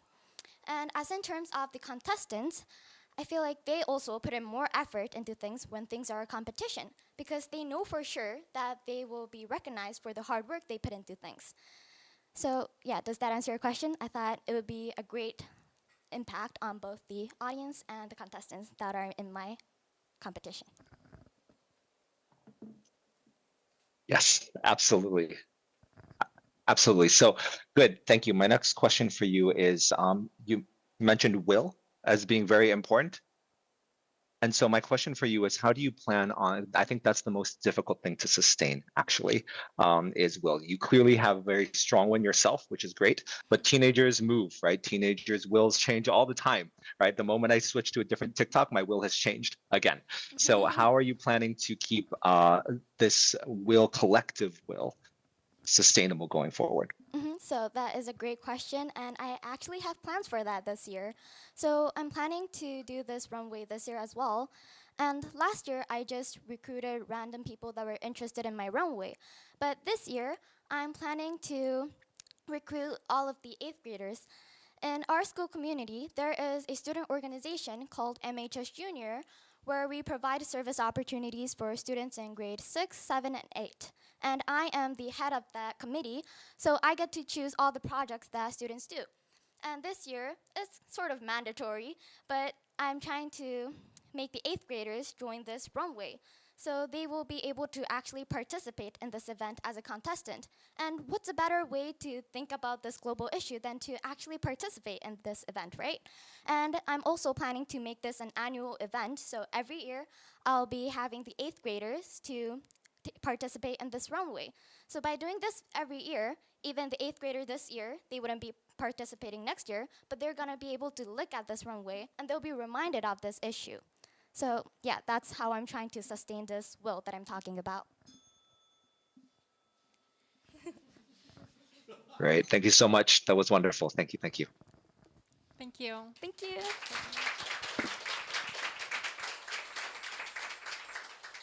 Thank you very much. Now we will take 1 minute for the judges to complete their evaluations. Judges, please complete the judge sheet. You have 1 minute.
はい、以上で全ての出場者のスピーチが終わりました。ここで審査員は別室でジャッジタイムに入ります。審査員の皆様、別室へのご移動をお願いいたします。This concludes all of the finalist speeches. At this time, the judges will move to a separate room for deliberation. Judges, please proceed to the designated room for your discussion. Thank you very much.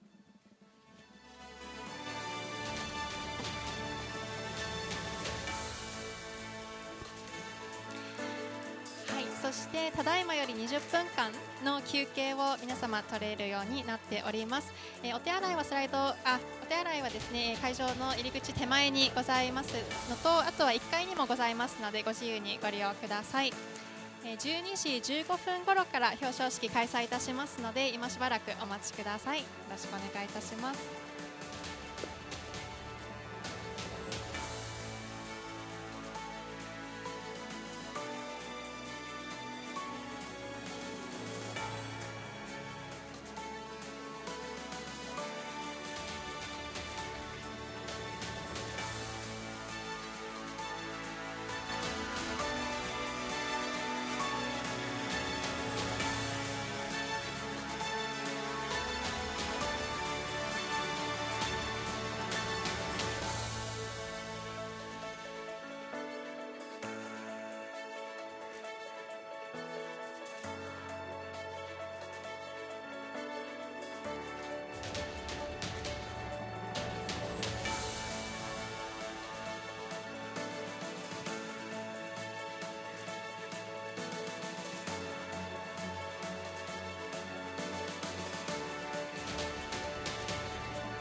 変お待たせしております。あと 1,2 分で、表彰式開催していきたいと思いますので、お席についてお待ちください。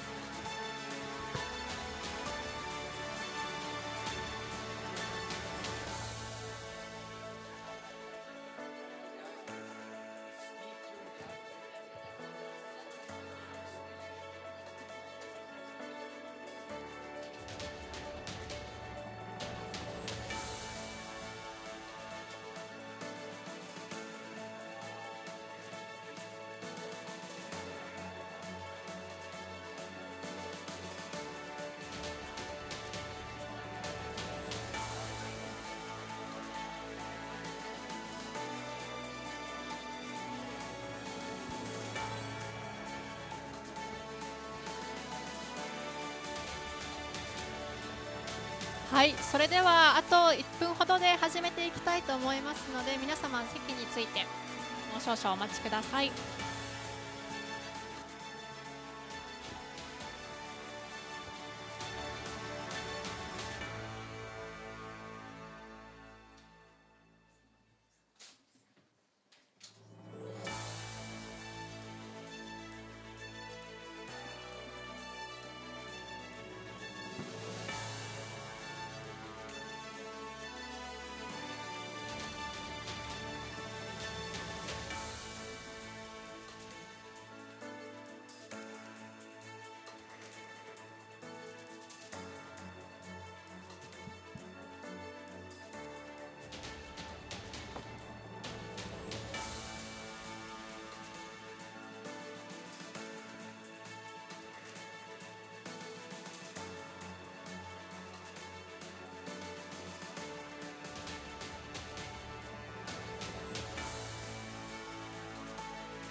はい、それでは大変お待たせいたしました。ジャッジタイムが白熱しまして、とても時間がかかってしまったのですが、きちんと結果を出しましたので、それではですね、審査員からのコメントといよいよ結果発表を行っていきたいと思います。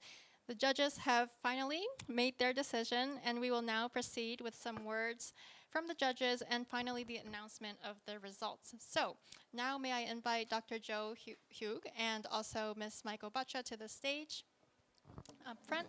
Yep.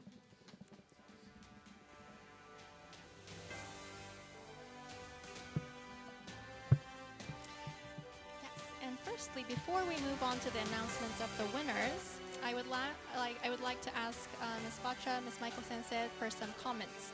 So, Michael Sensei, we would love to hear your thoughts overall, about the contest. Well, everyone, congratulations on your successful speech and お疲れ様でした. I know you're feeling relieved after delivering your speech. I know you spent so much time preparing for this, and I truly enjoyed listening to each speech. I learned a lot from you, and I was impressed, and you all made me hopeful because sometimes you feel kind of depressed when you learn about so many social issues, and it sounds like the end of the world is coming. But it always makes me feel encouraged that so many youth have a passion and determination to address each issue and trying to start with the small steps. And you all show high concerns about the social issues that we're facing today. And you're not only concerned about them, but you're also willing to take action. And you already have a plan, and some of you are already starting the project that you have in your mind. And I think that's wonderful and really makes me feel hopeful for the future. But I think what's most important to me when I listen to a speech is like passion, like why this matters to you, why you're doing this. And today I feel all that passion from you, so I really like the part, the exciting feeling that I get from you. So congratulations, and thank you so much for this wonderful opportunity.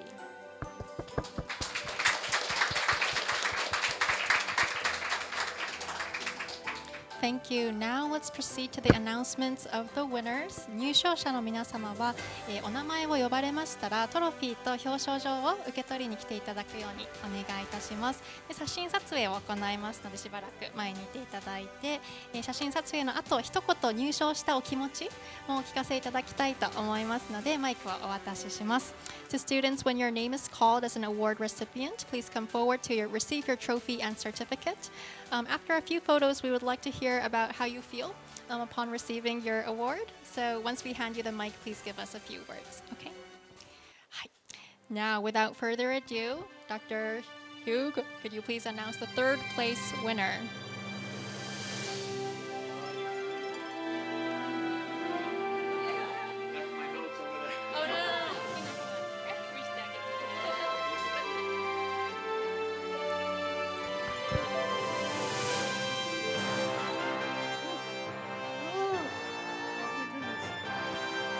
I'm nervous.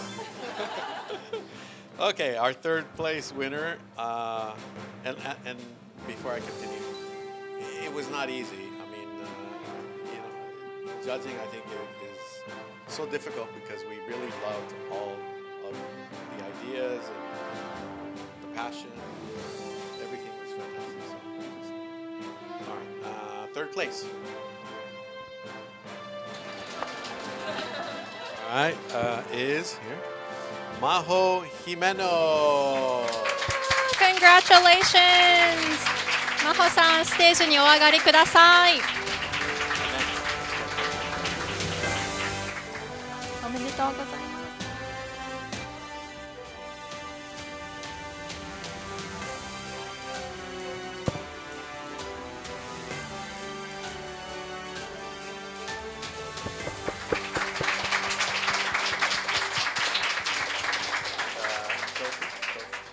トロフィーもこちらはですね、はい、便宜上のものとなりますが、後ほどまた学校の方にですね、立派なトロフィーをお送りさせていただきたいと思っておりますので、名前入りでお送りします。おめでとうございます。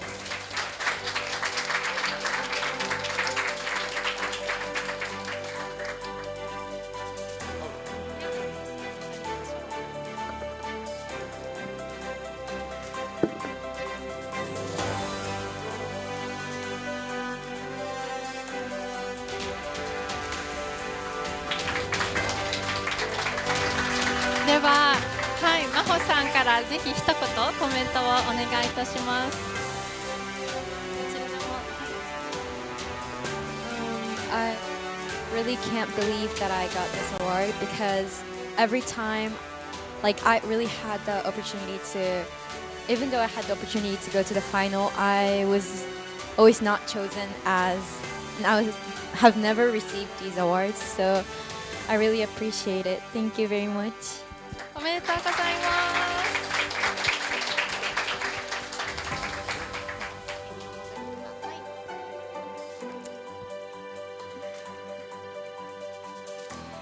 All right, now let's proceed to announcing the second place winner. Joe, I will pass the mic to you. Thank you. All right, and now the announcement is again for a difficult choice. It's very hard. Second place is to Nanami Nishimura. おめでとうございます。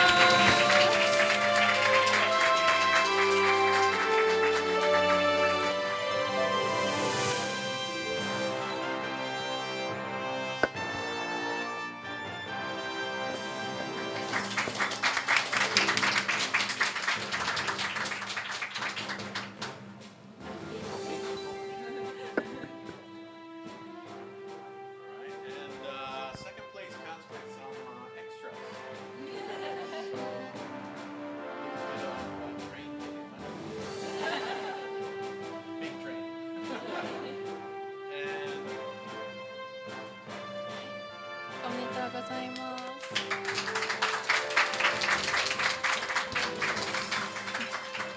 す。準優勝の方は賞金5万円をお渡しいたしておりますので、ぜひ今後の取り組みにご活用ください。はい、では一言コメントもいただきたいと思います。To the audience, thank you for listening to my speech. It was a great pleasure. I feel very shocked because I didn't think I'll win a prize, and I've never received a trophy before. And I'm also happy to receive this money. Money is money, right? And part of it, I hope to use it as funding for my project because it's something I'm really passionate about, and I hope it succeeds so that I can really make an impact in the society. Thank you. ありがとうございます。ありがとうございます。All right, and now the big moment, I guess. Finally, the announcement of the champion. All right. Okay, again, a difficult choice, very, very difficult. And number one, first place goes to Anna Ishii.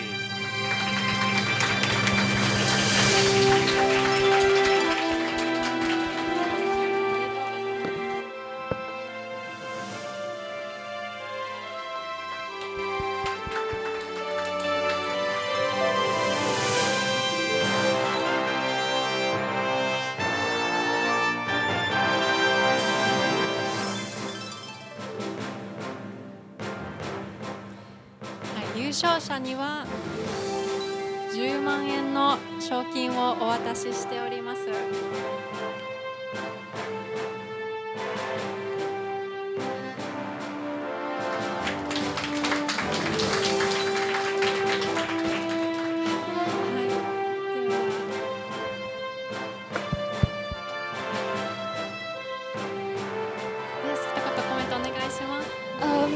I have no words to express how honored I am to receive this award, and I would like to continue pushing myself to make an impact on the community and the people around me in the future. Thank you so much.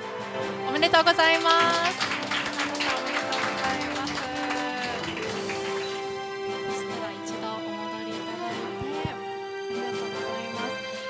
優勝者の皆様おめでとうございます。Congratulations again to the top 3 winners.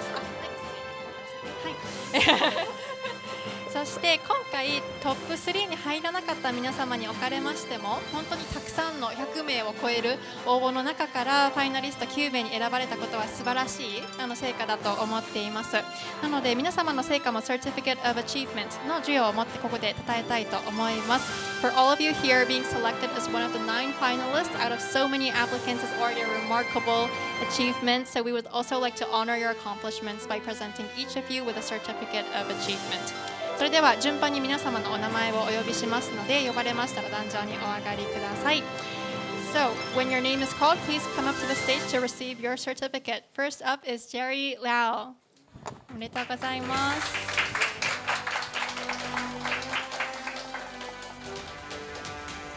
はい、次は、江原美玲さんですね。Miss ミレイ・江原。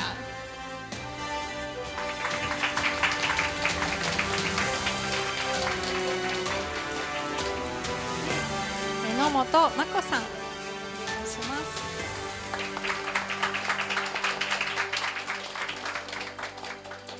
大谷蓮さん、おめでとうございます。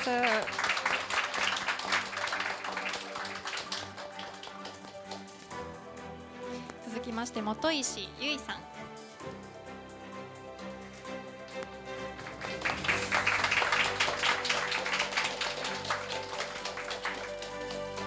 そして宮本恵馬さん、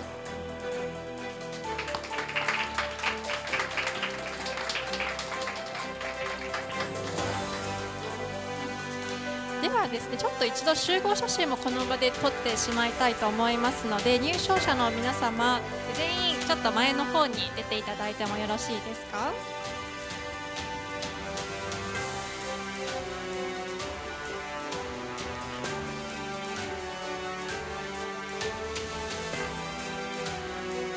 Yes, everybody, come on up.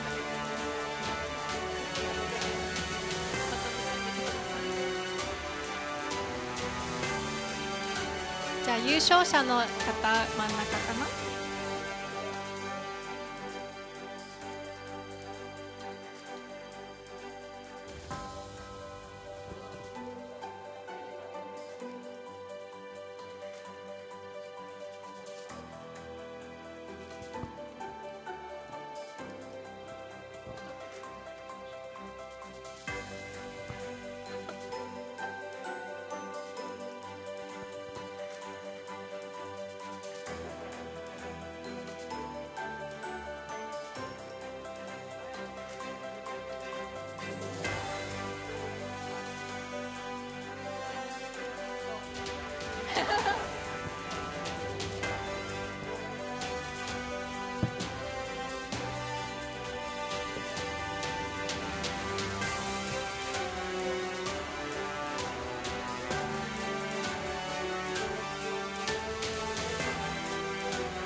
皆様も取られましたか？大丈夫ですかね。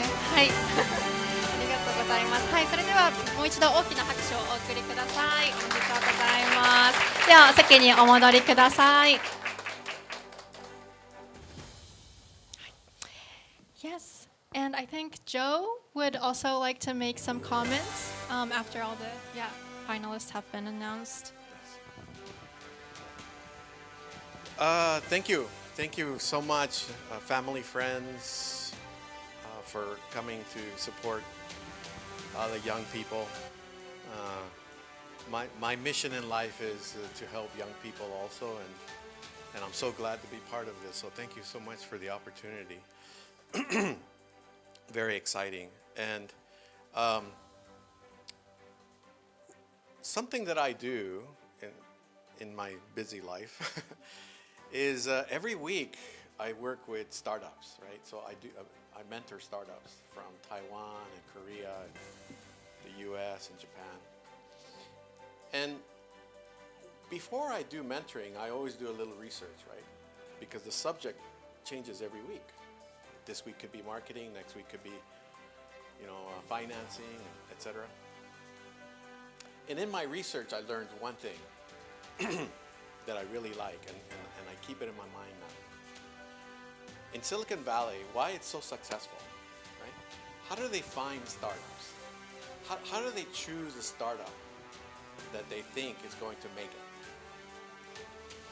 it? Is it the idea? Is it the team? What is it? And really the secret is they want to look for people who have failed.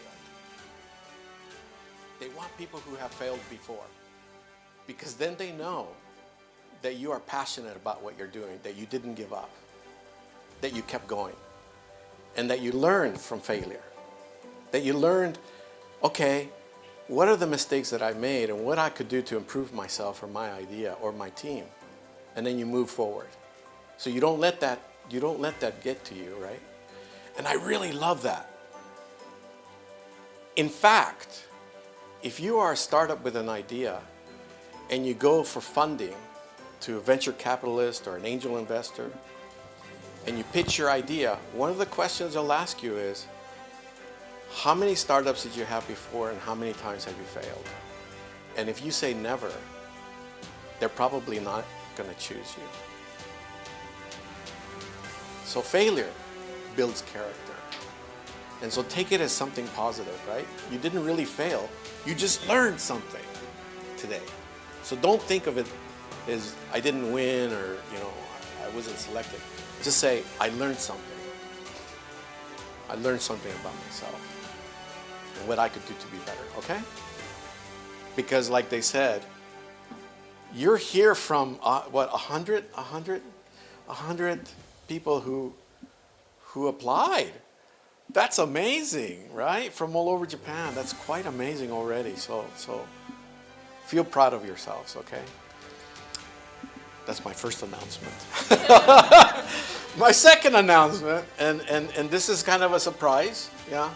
It wasn't really, it's not really planned. So it's a big surprise. So I would like to call Anna Ishii, of course. Can you come up here, Anna? And I'd like to call Ren Otani.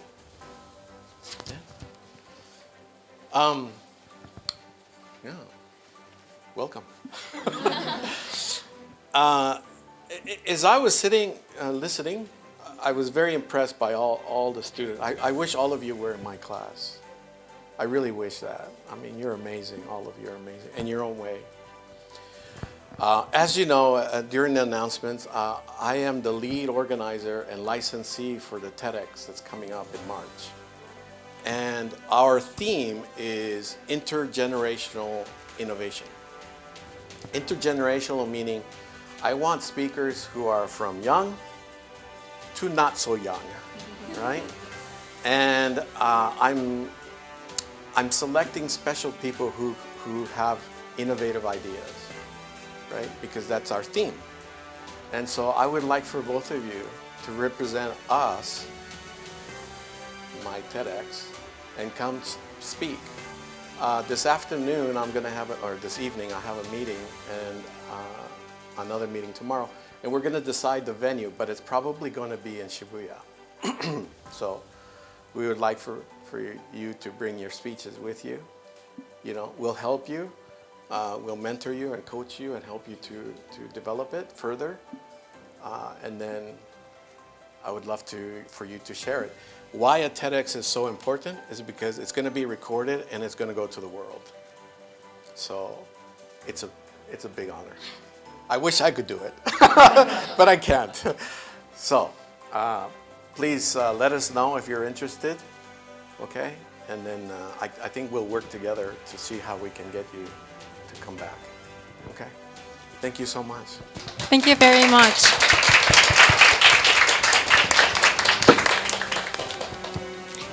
はい、本当に入賞者の皆様、そしてファイナリストの皆様、素晴らしいスピーチをどうもありがとうございました。そしておめでとうございます。ではですね、コンテストの終了の前にパートナー企業様よりもご案内をいただいておりますので、こちらをですねお願いしたいと思っております。斉藤良樹様に来ていただいております株式会社 BYD デジタル担当大臣、そして合同会社 DJ ロボティックス CEO でいらっしゃいます。はい、ぜひよろしくお願いいたします。皆さんお疲れ様でした。こんなもう素晴らしいもうジョーと高校生のスピーチの後にこんな、ね、スポンサー企業の話は聞きたくないと思うんですよ皆さん。なので本当にショートカットでいきます。じゃあ次のスライドいいですか。はい。これもう15万円、マネーズマニーというところで、最大15万円、これ18チームに支給されます。はい。これじゃ個人じゃなくてチームなんですね。一応4人から6人のチームで一応メンターサポートも社会人メンターついてて、一応5ヶ月間のプログラムで11月上旬から3月にかけて行って、で最後3月にですね東西サミットというのを開催します。はい、なのでぜひこれ応募してほしいなと思っていて、これ一時締め切りがちょうど今週の日曜日なんですね。9月27日なのでぜひともいろいろアプリ、作りたい子とか、商品開発とか、社会課題解決したい子、ぜひこれ応募してほしいです。これぜひスキャンしていただくと、はい、であと後ほどチラシの方も、はい、お配りしますんで、はい、じゃあこんぐらいで、はい、ありがとうございます。ありがとうございました。後ほどこちらのチラシはお配りいたしますのでお持ち帰りいただけると幸いです。ありがとうございました。はい、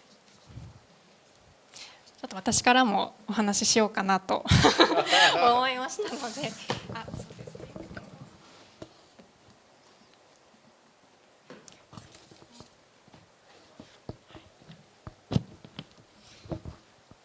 はい、本当に感動的なスピーチの数々をファイナリストの皆さんも、あとは前回優勝者のすみかさんだったり、あとは審査員の皆様からも本当に素敵なコメントたくさんいただけて、会場全体がすごく胸がいっぱいになったのではないかなと思います。で、SIESC、このソーシャルインパクトイングリッシュスピーチコンテストのロゴもね、こう皆さん見ていただいたかなと思うんですけど、これよく見ると S の形をしていて、でさらに人が手と手を取り合っているというロゴになってます。でこれにはやっぱり思いがこもっていて、やっぱりスピーチっていうのは一人でこう届けるものにはなるんですけど、でもその後の私たちのソーシャルインパクトイングリッシュスピーチコンテストの思いとしては、このスピーチでとどまるだけではなくって、その皆さんの思い、社会課題の解決に対する思いを人と協力しながらやっぱり行動に起こしてほしいなというふうに思って、でそれがスピーチコンテストに出るっていうこの第一歩を踏むことで進んでいくといいなというふうに思って立ち上げた団体になりますので、なのでそうですね、今日はこう皆さんのスピーチ一人で立ってでも何でしょう、こうインパクトを追求していくためのステップを皆さん本当に力強くパワフルに発表いただけて、本当にこれは開催してよかったなというふうに私としても感じることができました。本当にたくさんの感動とインスピレーションを今日はどうもありがとうございました。私からクロージングリマークスとさせていただきます。ありがとうございました。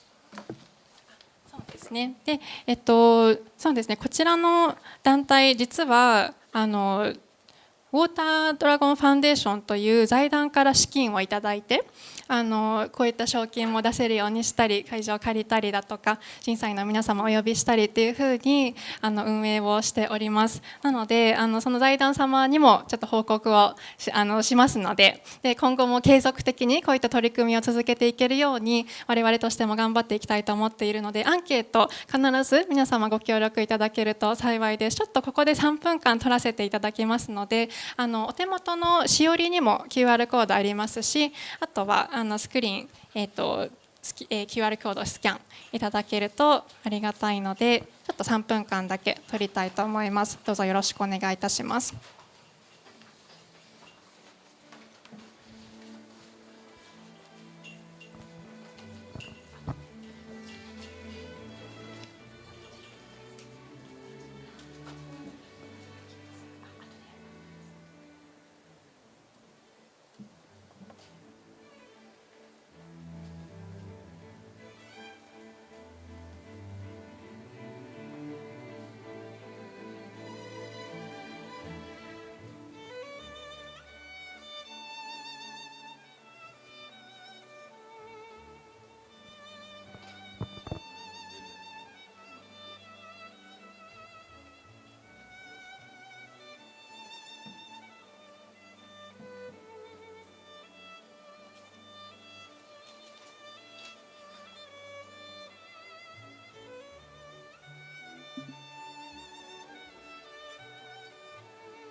い、では皆様ご気にいただいているところかと思いますが、最後に事務局よりご案内をいくつかこのままさせていただきます。はい、ソーシャルインパクトイングリッシュスピーチコンテストは今後継続的に開催を実施していく予定です。次回のスピーチコンテスト2026スプリングの本選の開催は2026年の4月29日にすでに予定をしております。次回のコンテストのフライヤーもお渡しできますので、ぜひ学校の皆様への周知を、ぜひ後輩の皆様であったりお友達や先生の皆様にですね、周知をお願いできればと思います。The Social Impact English Speech Contest will continue to be held regularly in the future, and the next contest, the Spring Contest 2026, is scheduled for April 29th, 2026. And flyers for the next contest are also available, and we would be very grateful if today's finalists and teachers and parents and friends could help share them with your schools. ご参加いただいた皆様にはスタッフともども本当に大きな感謝と皆様と共に開催できたことに大きな喜びも感じております。